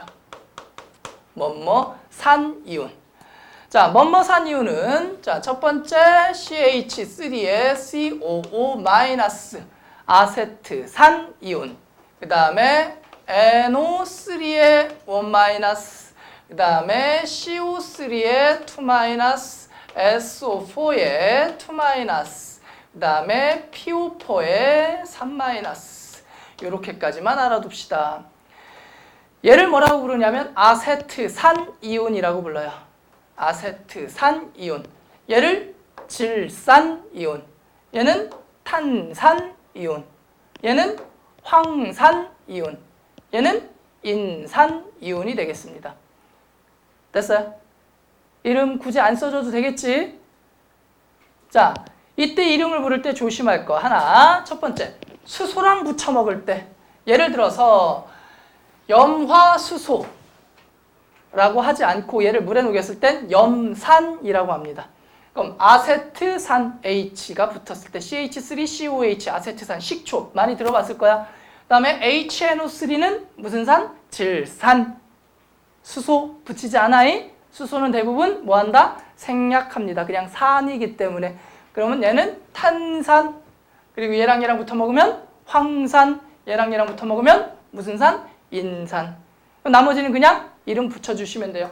자, 탄산, 칼륨, 질산, 암모늄, 인산, 알루미늄 이런 식으로 갖다 붙여주시기만 하면 되는데 문제는 짝짓기를 해줘야 된다는 거지. 뭐야? 전자를 갖다가 전자도 물질이죠. 모든 물질은 어디 가서 사라질까 안 사라질까? 안 사라져. 절대로 사라지지 않습니다. 따라서 주고받는 전자의 개수는 무조건 어때야 될까? 같아야 되겠지. 따라서 잃은 전자수와 뭐 한 전자수가 같아야 되겠어요? 얻은 전자수가 어때야 되겠니? 같아야 되겠지? 예를 들면 이런 거야. 자, 나트륨은 1 플러스 이온이고 염소는 1 마이너스 이온이야. 따라서 얘는 하나 잃었고 얘는 하나 얻은 거지. 그러니까 그냥 붙어 댕기면 되는 거야. 1대1로. 그래서 얘랑 얘랑 만나면 뭐가 되는 거야? NaCl이 되는 거지. 근데 마그네슘과 염소가 붙어 먹으려면 얘는 몇 플러스야? 없으니까 2 플러스지. 그럼 염소는 몇 마이너스죠? 1 마이너스죠. 그럼 얘 2 플러스를 채워주기 위해서 염화이온이 몇 개가 필요하겠어? 2마리가 필요하겠지? 그럼 얘랑 얘랑 붙어 먹으면 뭐가 되겠어요? MgCl2가 됩니다. 아주 높아심의 한 가지만 얘기하자. 원소 기호는 첫 글자는 무조건 대문자야. 첫 글자는 무조건 대문자야. 얘기를 하는 이유는 특히 이 마그네슘 얘기가 나와서 그런데 이렇게 쓰는 새끼들이 아주 가끔 있어. 맥도날드니? 크면 대문자야? 아니잖아. 그치? 이거 선생님 기분 나쁘면 틀렸다고 해도 돼. 무슨 말인지 아시겠죠? 이건 소문자야. 큰 소문자. 따라서 첫 글자는 무조건 정확하게 의사 표현을 해주세요. 대문자로. 특히 나중에 논술 쓰러 가는 친구들 특히 조심해야 돼. 이런 거 당근 감점 요인 될 수 있어요. 대문자는 대문자라고 표현을 해주셔야 됩니다. 어찌됐든 간에 그러면 알루미늄은 3 플러스고 산소는 몇 마이너스야? 산화이온은 2 마이너스 이온이지. 그럼 얘랑 얘랑 커플 맞춰주려면 이렇게 몇 마리가 필요할까? 알루미늄 몇 마리가 있어야 돼? 2마리가 있어야 되겠고 산소는 몇 마리가 있어야 되겠어? 3마리가 있어야 되겠죠. 그러니까 얘 2마리, 얘 3마리가 붙어 먹어서 만들어질 때는 뭐가 되는 거겠어요? Al2O3라는 애가 만들어지면 되는 거야. 짝짓기를 해줘야 된다. 흔히 너희들이 어떻게 배웠냐면 크로스라고 배우죠. 자, 이때 조심할 거 하나만 하자. 알루미늄 이온하고 황산 이온하고 둘이 결합한다고 쳐볼게. 이런 걸 갖다가 다원자 이온이라고 그래요. 그냥 혼자 있는 이온이 아니라 여러 개가 모여서 이온이 된 거지. 이런 건 그냥 하나라고 치환시켜서 생각하시면 돼. 그냥 덩어리로 묶어주면 돼. 어쨌든 알루미늄 몇 개 있어야 돼? 2개. SO4 몇 개 있어야 돼? 3개가 있어야 되겠지. 따라서 얘네 둘이 만나면 Al2, SO4가 몇 개 있어야 되니? 3개가 있어야 되잖아. 그러니까 이걸 묶어서 3개 하고 표현을 해줍니다. 가로를 쳐주는 거야. 왜? 치환시켰으니까. 그냥 쓰면 안 되지. 43이 돼버리잖아. 그럼 산소만 43개란 뜻이니까. SO4 통으로 몇 개를 만들어줘야 돼? 3개를 만들어줘야 되는 거니까. 그래서 이런 식으로 표현을 해줘야 되기 때문에 저 이온을 다 알아야 돼? 몰라야 돼? 알아야 되겠지. 야, 내가 니들한테 염화칼슘이 하면서 얘기를 했는데 니들은 염화칼슘이 뭘까요? 이 지랄하고 있으면 안 돼. 적어도 식은 써야 돼. 아, 염화칼슘이니까 칼슘이온하고 염화이온이겠구나. 그러면 얘랑 얘랑 만나면 퐁퐁 해주면 뭐가 되겠구나? CaCl2가 되겠구나. 이 정도 상상은 하고 있어야 된다고. 식 정도는 자유자재로 나와줘야 적어도 화학이 어렵다는 생각은 덜 들 거야. 오늘 이 시간의 포인트는 앞으로 쉽게 하기 위해서 내가 니들한테 초석을 좀 까는 거야. 이조차 안 되면 앞으로 계속 어렵게 느껴질 거야. 왜냐면 내가 모르는 얘기를 하고 있을 거니까. 해서 적어도 얘네들의 이름을 붙이는 것 정도는 알아뒀으면 한다 정도고요. 자, 거기에다가 우리 7페이지 보면 기타 주요 원소 암기 해가지고 나와 있지. 20번 밖에 있는 원소들 중에서 뭐 해야 되는 애들을 얘기한 거야? 얘네들쯤은 알아뒀으면 하는 애들. 크롬, Cr, 망가니즈, 철, 납, 니켈, 구리, 아연, 은. 은이 HI, H가 골드니까 은 금 아닌가 이지랄하고 있으면 안 돼. 금은 뭐야? AU입니다. 금은 AU. 그리고 브로민, 아이오딘, 수은, 그 다음에 주석, 뭐 이런 애들 알아두셔야 되겠고요. 그 밑에 보면 주요 분자 및 산염기 해가지고 쭉 써져 있죠. 자, 이때 쌤, 질소라고 나와 있으면요 N이라고 얘기를 해야 되나요? N2라고 얘기를 해야 되나요? 이건 원소기호고, 그치? N2는 뭐야? 질소가 공기 중에 N 상태로 있어, N2 상태로 있어? N2 상태로 있지? 그럼 물어보기를 어떻게 물어보느냐에 따라 답이 조금 다른데, 그냥 산소, 질소라고 얘기를 한다면 그냥 이원자 분자 상태로 O2, N2 이렇게 대답해 주는 게 우선이라고 보면 돼. 뭐 딱히 원소기호로 표현하세요 이런 얘기가 없다면 질소는 N이야, N2야? N2야. 산소는 O야, O2야? O2인 거야. 이해되시겠지? 우리가 자연계에 존재할 땐 이런 분자의 형태로 존재를 합니다. 정도로만 간단하게 잡아두시면 돼요. 그래서 여기는 질소는 N2, 수소는 H2, 브로미는 Br이야, Br2야? Br2. 그 다음에 물은 당연히 알고 있죠? H2O, 과산화수소는 H2O2. 이런 식으로 해서 필수적으로 외워야 되는 뭐가 나와 있습니까? 분자식들이 쭉 나와 있죠. 그래서 이건 그대로 한 번만 쭉 읽어보시고 봐두세요. 암모니아도 뭐 NH3, MnO2, 뭐 이산화망가니즈 그래서 쭉 나와 있잖아, 그죠? 요 구구절절 하나하나 나열해서 이름 불러주고 외워 안 할 거야. 그냥 니들이 체크해서 외우십니다. 다음 주에 시험 본다는 것만 알고 계시면 되겠죠. 오케이? 자, 넘어갈게요. 한 페이지 또 넘어갑니다. 와, 넘어갔더니 빈 박스가 쫙 있네. 그냥 한번 채워보라는 거지 뭐. 무슨 큰 의미가 있겠니? 그죠? 숙제, 그리고 나서 10페이지 했어요. 이미 한 거야. 그죠? 10페이지 이미 한 거지. 자, 그럼 이제 11페이지를 들어갈 건데 이 11페이지 내용 되게 중요해. 11페이지 내용 되게 중요해. 그래서 이 내용을 좀 한번 같이 봐보도록 합시다.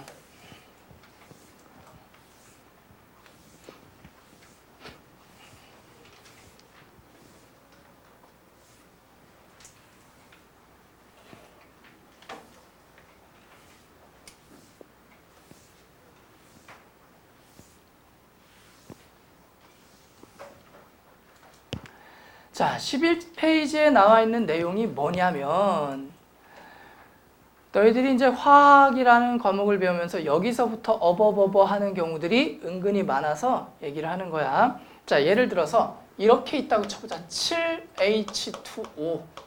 H2O가 뭐야? 물이죠. 물 분자가 몇 개 있다는 소리니? 7개 있다는 소리야. 분배 법칙이죠. 앞에 써져 있는 숫자는. 물이 몇 개 있는 거야? 7개가 있는 거야. H2O가 몇 개 있는 거야? 7개가 있는 거야. 그럼 이렇게 질문하면 대답 잘해.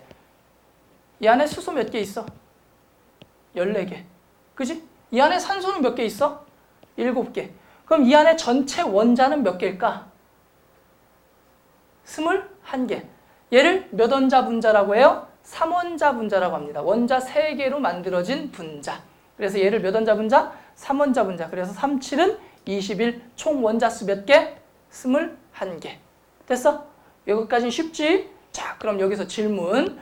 자, H2O가 있는데, 자, 이 안에 수소 원자가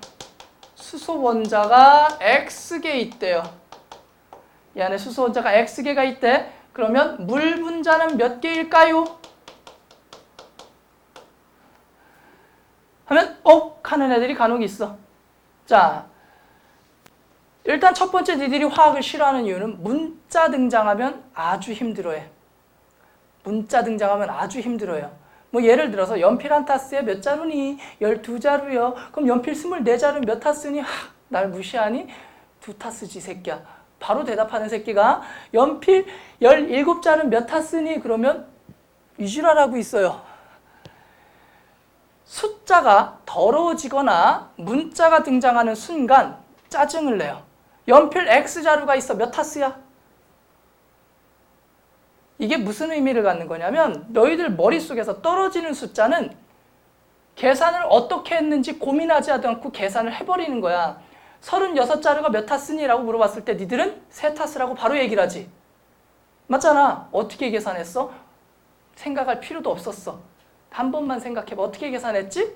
12분의 36. 그럼 X자루는 몇 타스니?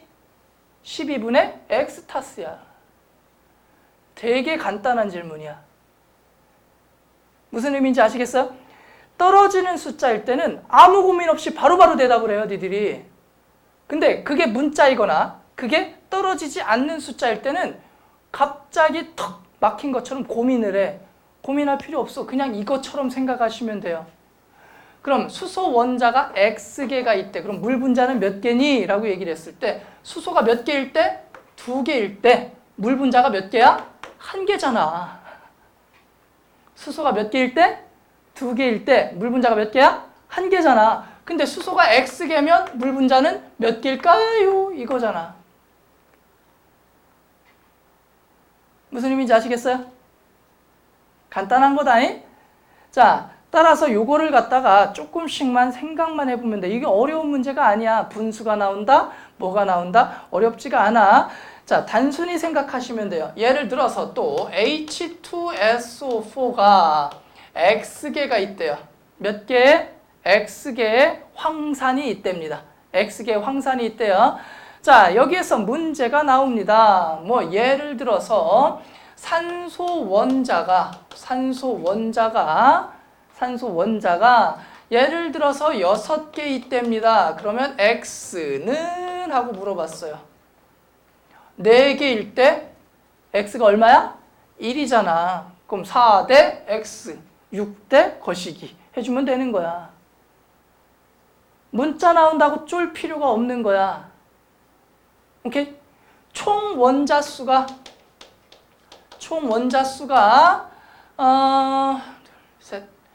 1.4개래. 총 원자가 1.4개래. X는 얼마니? 라고 물어봤을 때 얘는 몇 원자 분자야? 7원자 분자지? 7개의 원자가 있을 때 얘는 X개의 분자가 되는, 1개의 분자가 되는 거지. 따라서 1.4개면 X는 얼마가 되면 되는 거야? 0.2가 되면 되는 거지. 억지로 식을 만들려고 노력하지 않아도 돼. 다만 이게 흘러가는 흐름이 어떤 것이다를, 이게 헷갈리잖아? 그럼 이 앞에다 숫자 하나만 대입해봐. 이게 2라고 쳐볼까? 그럼 원자수가 몇 개구나. 3이라고 쳐볼까? 원자수가 몇 개구나. 그러니까 이게 어떤 관계에 있는 거구나를 유추할 줄만 알면 되는 건데 이 자체가 하기가 싫은 거야, 너희들이. 그러다 보니까 화학은 이게 안 돼서 할 이유가 있는 거야, 없는 거야? 없는 거지. 이건 중학교 1학년 수준밖에 안 되는 거거든. 엄마가 바구니 안에 귤 3개, 사과 2개씩 담아 놓으셨어요. 한 바구니에. 근데 내가 귤이 몇 개가 있어요. 그럼 엄마가 만들어 놓은 바구니 몇 개일까요? 이 문제랑 뭐가 달라? 똑같은 문제 아니야. 거기에 분수가 좀 나오면 어때? 분수 나왔을 때 쪼는 건 초등학생밖에 안 그래. 니들이 수학을 할 때는 어려워하지 않는데 과학이 나오면서부터 갑자기 확 어려워진다. 똑같은 식인데도 하려고 하지 않기 때문이라고. 난 게을러서라고 봐. 무조건이야, 이거는. 조금만 생각해봐. 되게 쉬운 거야. 한 번만 생각하면 별거 아닌 거야. 자, 여기에 한 가지만 생각을 해보자. 이 H2SO4라는 애는 수소이온 몇 개와? 2개와 SO4 2-이온 황산이온 몇 개로 쪼개지는 거야? 하나로 쪼개지는 거지. 요거 쪼갤 수는 있겠지? 됐어? 그러면 그럼 X개면 수소이온은 몇 X개가 나오는 거야? 2X개가 나오는 거지. 황산이온은 몇 개가 나오는 거야? X개의 황산이온이 나오는 거겠지. 이 정도까지는 의미 파악하실 수 있겠죠? 자, 해서 여기 나와 있는 문제들 한번 연습 삼아서 쭉 해보세요. 전체 원자수, 뭐 X개일 때, 뭐일 때 한 번만 쭉 한번 해보시면 이게 뭐구나 정도 감만 잡으시면 돼. 감만. 별로 어려운 게 없으니까. 구질구질하게 내가 열심히 얘기할 필요도 없는 게임이야, 이거 사실은. 너무 간단한 거기 때문에.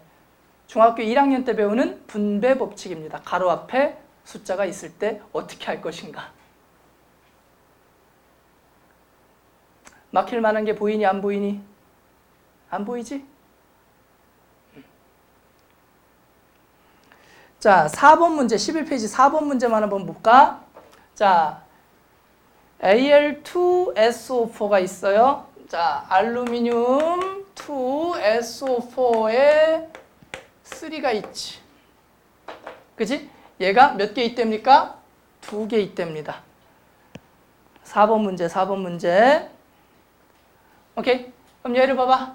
이 안에 알루미늄 몇 개 있으면 돼? 이 안에 알루미늄 몇 개 있으면 돼? 4개 있으면 되겠지. 그죠? 이 안에 황이온은 몇 개 있으면 돼요? 자, 요거에다가 2개가 있으니까 요 앞에 6이라고 되면 되겠지? 황이온 몇 개? 황 자체는 몇 개? 6개. 산소 자체는 이 안에 12개가 2배 되는 거니까 산소 몇 개 있는 거야? 24개가 되는 거겠지. 그럼 전체 원자수는 어떻게 따져주면 돼? 자, 알루미늄 2개, 5개씩 3개니까 15개야. 그리고 얘가 2개고. 그럼 전체 얘는 몇 원자로 이루어진 거야? 17개의 원자로 돼 있는 거잖아. 그지? 17원자지? 어디서 막혔어? SO4가 5개. 그게 3개. 그래서 여기에 원자 몇 개? 15개. 여기 원자 몇 개? 2개. 그럼 총 Al2SO4,3는 몇 개의 원자로 이루어져 있는 거야? 17개의 원자로 이루어져 있는 거지. 됐어? 그러니까 총 몇 개의 원자가 있는 거야? 34개의 원자가 있는 거야. 됐죠? 그럼 알루미늄 이온은 몇 개가 있는 거야? 4개의 알루미늄 이온이 있는 거고, 황산이온은 SO4 2-가 황산이온이죠? 황산이온이 3개가 하나인데 2배로 있으니까 황산이온은 몇 개가 있는 거야? 6개의 황산이온이 있는 거겠지. 4개의 알루미늄 이온과 황산이온이 SO4의 2-이온이 몇 개? 6개가 있는 거야. 6개. 이 앞에다 쓰는 숫자는 분배 법칙처럼 풀어서 생각해 주시면 되는 거야. 이런 사소한 것들이 모여서 너희들이 화학을 좋아하냐 싫어하냐가 결정이 되게 될 거야. 이런 것들이 이해가 아직 익숙하지 않다면 연습을 좀 해주셔야 돼요. 이런 것들이 당연하게 여겨져야 화학이 점점 쉬워질 거야. 이런 게 새롭네, 어렵네 이러고 있으면 당연히 화학이 어려운 거야. 대부분 화학이 어렵다고 얘기를 하는 이유는 이거를 화학 선생님들은 대부분 다 뭐 하고 있다고 생각하고 수업을 해? 당연히 알고 있겠지 하고 수업을 해. 그러니까 당연히 막 넘어간다고. 그럼 니들은 당연히 어버버버 하다가 당연히 날려먹는 거야. 그리고 한 가지 당부를 하면 수업을 하다가 뭔가가 막혀. 뭘 모르겠어. 그러면 얼마든지 질문하셔도 돼. 수업의 흐름상 만약에 방해가 된다면 커트하는 건 내 몫인 거지 너희들의 몫이 아니야. 니들은 그냥 마음껏 질문해도 돼. 친구들은 다 아는데 나만 모르니까 그런 거 신경 쓰지 마. 그런 건 내가 알아서 조절하는 거야. 그걸 말로 하기 쪽팔리거나 말로 하기 부끄럽다 싶으면 얼굴로라도 표현을 해. 난 네가 말하는 걸 도대체 모르겠는걸 하고 이렇게 갸우뚱하면서 나를 째려보란 말이야. 그럼 내가 따로 부르든 아니면 거기를 다시 설명하든 뭔가 수단과 방법을 동원해서라도 알아내게끔 얘기를 해줄 테니까. 알았죠? 그냥 넘어가면 쌓여요. 그리고 아는 척하는 얼굴 절대 하지 마. 내가 막 설명했더니 이 지랄 해놓고 시험 봤더니 다 틀려. 병신 죽여버릴라. 그거 아는 얼굴을 왜 했니 도대체? 티를 내라고 못하면 못하겠다는 티를 내. 그래야 돼. 학교가 아니잖아. 그치? 모르는 티를 내면 나는 니들한테 1차적으로 알려줘야 될 의무가 있는 사람이야. 그리고 전체 흐름을 학원이기 때문에 과외가 아니기 때문에 전체 흐름을 컨트롤해야 될 사람이기도 하고. 그래서 니들이 모르는 티를 냈는데도 불구하고 내가 그냥 넘어갔어. 섭섭해하지 마. 어차피 그냥 넘어갈 수도 있지만 애지간하면 따로 불러서라도 케어를 하도록 할 테니까 최선을 다해서. 내가 따로 불러서 케어를 안 한다라고 한다면 들이대. 괜찮아. 나 여기 하나도 모르겠는데 너 다시 한 번만 설명해봐 라고 예의 없게 와서 얘기하면 나도 꺼져 하겠지. 당연한 거 아니야, 그지? 세상에 인지상정이잖아. 그러니까 아무리 네가 멋같이 가르쳐서 내가 못 알아들었다 손 치더라도 와서는 좀 공손하게 너는 열심히 설명하신 것 같은데요. 제가 여기를 머리가 나빠서인지 잘 이해를 못하겠어요. 다시 한 번만 설명해 주시면 안 될까요? 그럼 내가 꺼져 이러진 않을 거야. 그러니까 최대한 표현을 좀 해줘. 그래야 우리 같이 오래오래 갈 수 있거든. 아는 척하면 오래오래 못 가요. 그리고 시험 보면 모르는 건 틀려. 뭐 어때? 한 번 더 오면 되는 거지. 그지? 내가 설마 때리겠니? 지금 21세기에 18세기에나 겁나 팼지. 지금은 때리지도 않잖아. 해봐야 욕이지 뭐. 그 욕도 뭐 그렇게 뭐 심하게 내가 인격 모독적 욕을 하는 것도 아니고 하니까 최대한 표현하고 모르겠는 건 무조건 표현해. 그러면 될 때까지 최선을 다해서 얘기를 해보도록 노력을 할게. 자, 그리고 한 페이지 넘겨볼게요. 12페이지 보시면 뭐가 나와 있냐면 12페이지 보시면 너희들이 이제 화학 반응식이라는 걸 이제 앞으로 배우게 될 텐데 이 화학 반응식이라는 걸 하면서 힘들어하게 될 거야. 정말 힘든 내용 중에 하나야. 힘들어할 예정이야. 무조건 힘들 거야. 네. 그 중에 가장 기본이 되는 게 반응식에서 뭐 맞추기? 개수 맞추는 게 가장 기본이 되는 거죠. 그래서 개수 맞추는 거 한 번만 좀 연습을 해볼 건데요. 이 개수라는 걸 맞출 때는요. 그냥 단순해요. 개수를 맞출 때는 누구의 설에 따라서 개수를 맞추면 되는 거야? 돌턴의 원자설에 따라서 개수를 맞춰주면 되는 거야. 좌변과 우변, 화살표를 기준으로 좌변, 우변 나누는 건 알고 있지? 그 좌변과 우변의 원자의 숫자, 대가리 수가 어때야 된다는 거니? 같아야 된다. 이게 대전제 조건이 되겠지. 그죠? 그래서 개수를 맞추는 방법론을 그냥 굳이 내가 조금 쪼개서 한번 얘기를 해보려고 합니다. 가장 제일 확실하고 좋은 방법 뭐 하는 거야? 대충. 눈대중. 이게 제일 빨라. 그리고 제일 많이 써. 그지? 대충 눈대중으로 좌변 우변 왔다 갔다 같아지는 숫자 찾으면 되는 거 아니야. 그지? 뭐 이거 하는데 뭐 굳이 뭐 방정식 만들고 지랄할 필요까지는 없잖아. 대부분 이라면. 그래서 대충 눈대중으로 맞추는 것들이 일단은 대부분인데 짝수라고 쓰지만 사실은 최소 공배수라고 인지를 해둡시다. 뭐 만드는 거야? 최소 공배수 만들기. 예를 들어서 이런 식이 있다고 쳐봐. 가장 대표적인 거죠. 질소와 수소가 반응해서 뭐가 된다고 쳐볼까? 암모니아가 되는 반응이 있다고 쳐볼게요. 일반적으로 짝수를 만들어주면 대부분 풀리는 경향들이 많아요. 이 새끼 대놓고 전체적으로 다 홀수지, 그치? 너 짝수 대라. 그러면 이 앞에 얼마 개수 붙여줘? 2를 붙여줘.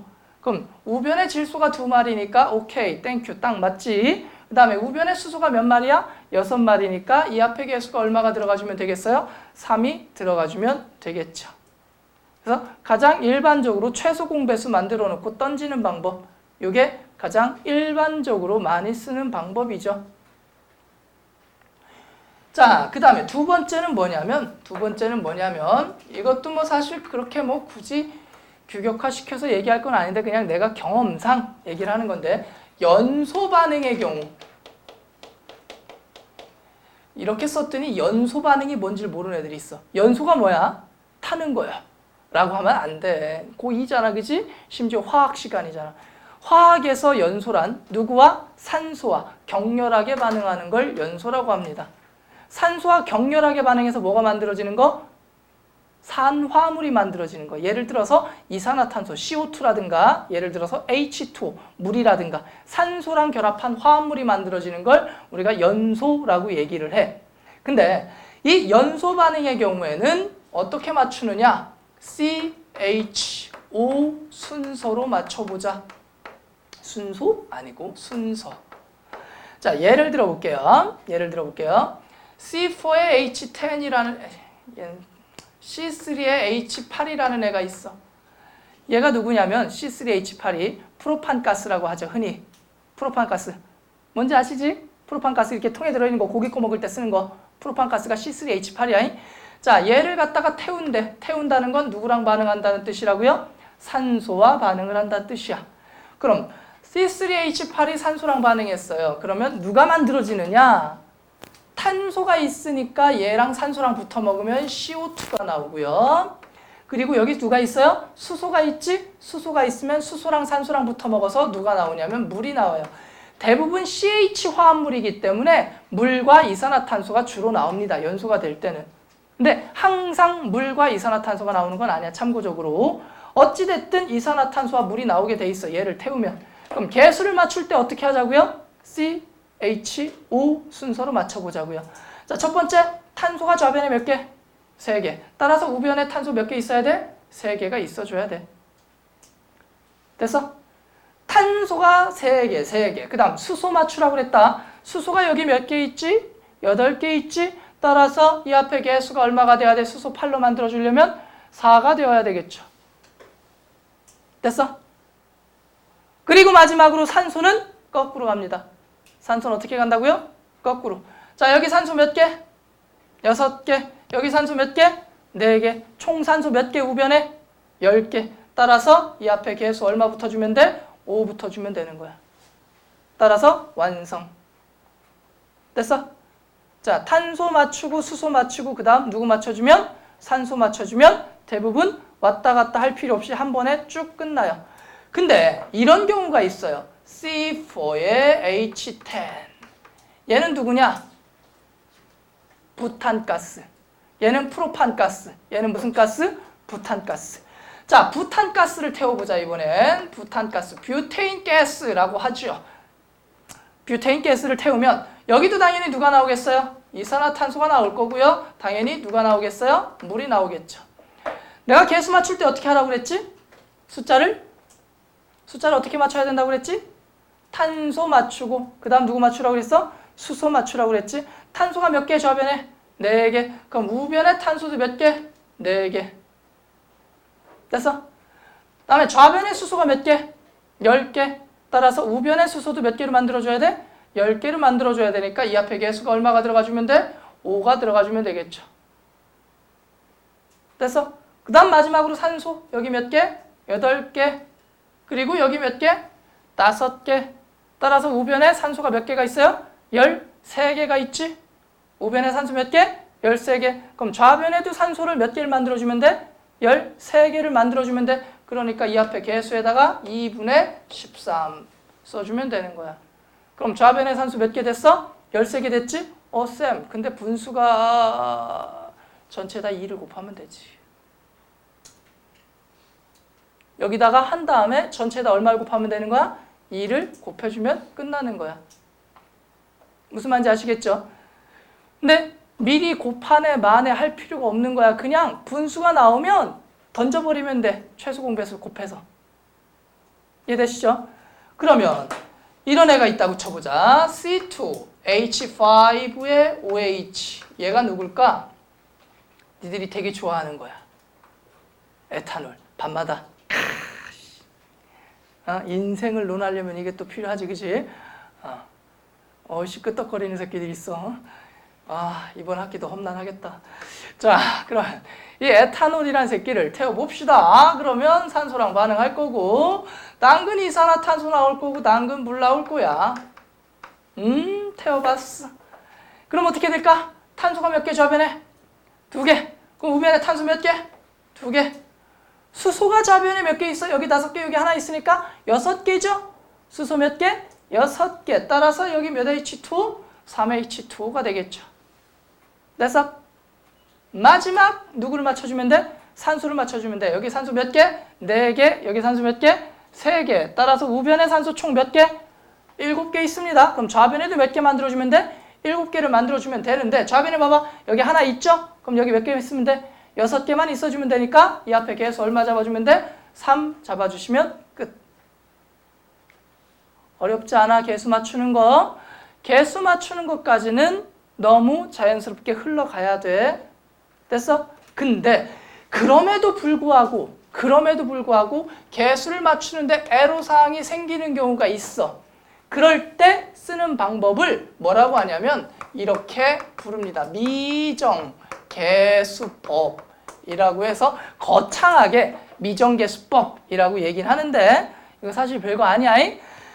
자, 설명만 할 거지 내가 실제로 미정계수법을 이용해서 문제를 풀 거는 거의 없을 거야. 그냥 이런 게 있어 정도는 얘기를 해줘요.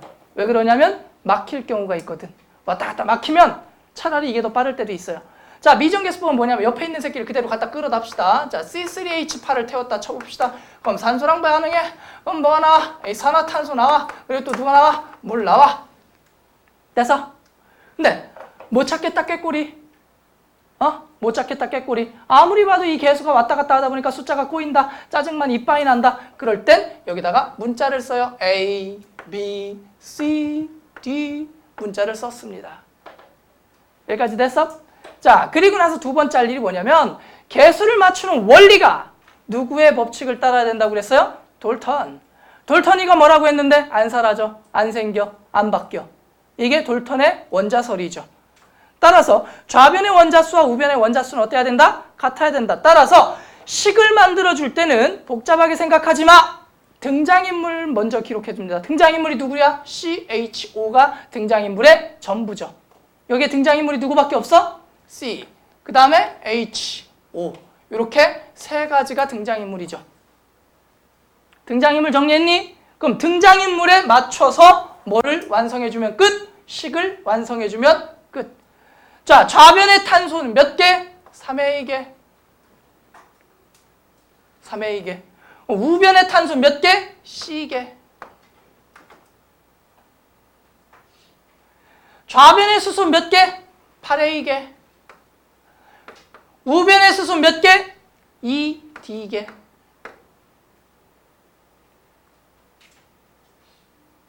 됐어? 그 다음에 좌변의 산소는 몇 개?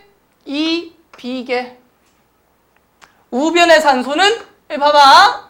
2C 더하기 뭐? D가 되겠죠. 됐어? 그러면 여기 식이 몇 개가 있어요? 3개가 있죠. 문자가 몇 개가 있어요? 3개가 있죠. 그럼 이걸 돌려주면 당연히 답이 나올까 안 나올까? 안 나와. 절대로 돌리지 마. 왜 안 나오냐면 너무 간단해. 여기 봐봐. 내가 여기다가 얼마를 곱하든 상관이 있다고 그랬어? 없다고 그랬어? 없다고 그랬잖아. 여기 1, 5, 3, 4야? 그럼 2, 10, 6, 8 돼도 성립할까 안 할까? 성립하겠지. 곱하기 2를 해도 되고 곱하기 3을 해도 되고 곱하기 100을 해도 식은 성립할 수밖에 없어. 따라서 우리가 구하는 건 1, 5, 3, 4가 아니라 1대 5대 3대 4를 구하는 거야. 비율밖에 못 구한다고. 그러니까 여기 식을 만들어 놨다고 해서 식만 보고 오, 다 했어 그러면서 뺑뺑뺑뺑 돌리면 어떤 결과가 나오냐면 이게 답이다. 그럼 이 근처에서 하나만 나오면 나올 것 같은데 답이 안 나오고 계속 돌 거야. 절대로 방정식이 성립을 안 해요. 이거는. 그럼 어떻게 해야 돼? 그냥 해야지 뭐 어떻게 해. 어떻게? 그냥 하는 거야. 그냥 A, B, C, D 써놔요. 그런 다음에 이 안에 있는 숫자들 중에 가장 큰 숫자를 찾아봐. 얼마가 제일 크니? 8. 8 옆에 있는 문자를 기준으로 가는 거야. 가장 큰 수 옆에 있는 새끼를 기준으로 가는 거야. 최소한 분수가 안 나오게. 이게 무슨 말이냐면 만약에 D를 1이라고 놔봐. 그럼 A는 얼마가 돼야 돼? 4분의 1이 돼야 되겠지? 숫자가 쓰레기장이 돼버려요. 누굴 기준으로 삼든 사실은 상관은 없어. 근데 기왕이면 숫자가 이쁜 게 좋잖아. 따라서 가장 큰 숫자를 기준으로 해서 소수가 안 나오게, 분수가 안 나오게끔 세팅을 해주시면 되는데 1 또는 2 뭐 이런 식으로 집어넣으면 대부분 맞아떨어지게 된다. 그럼 A를 얼마라 해보자? 1이라 해보자. 그럼 A가 1이 되는 순간 C는 얼마가 나오니? 그지? A가 1이 되는 순간 D는 얼마가 나오니? 그죠? 그럼 얘는 얼마가 나오니? B는? 나오겠지.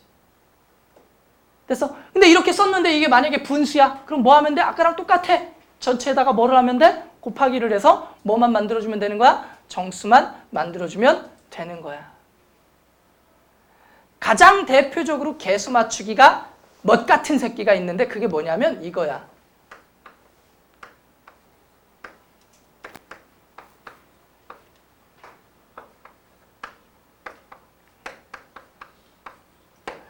자, 요게 이제 철광석의 재련, 철의 재련이라는 동네에서 이제 등장을 하게 될 책인데 요 새끼 계수 한번 맞춰보세요. 아마 너네 책에도 있을 거야, 요 새끼.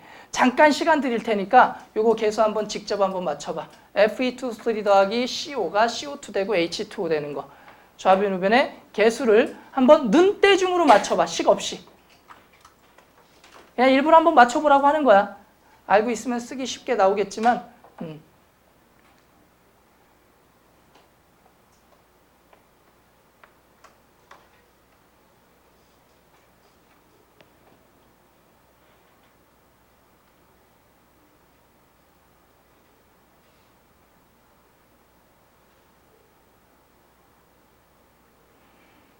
쉽다면 되게 쉽게 나오고요. 꼬이면 조금 꼬여요. 숫자가 되게 꼬여요. 살짝 왔다 갔다 해요. 원인이 왜 그러냐면 산소가 두 군데 있고 여기도 산소가 두 군데 있어요. 그러다 보니까 하나 맞추고 하나 건드리면 한쪽이 꼬이고 하나 맞추고 하나 건드리면 한쪽이 꼬이고 이런 식으로 되게끔 세팅이 돼요. 얘가 살짝 꼬입니다. 근데 뭐 그렇게 어려운 건 아니야. 대충 봐서는 계속 금방 맞출 줄 알고 시작을 하는데 생각보다 금방 안 나와요. 그럼 한번 맞춰보자. 자, 이럴 때 쓰는 방법은 약간의 하이브리드를 써주시는 게 좋아요. 섞어주라고. 눈대중과 미정계수법을. 무슨 말이냐면 이런 거야. 야, 니네 왜 아무 말도 안 했어? 나 식 잘못 써놨는데? 심지어 촬영 중인데? 죽을래? 뭐 엄한 식을 써놨잖아 지금 내가.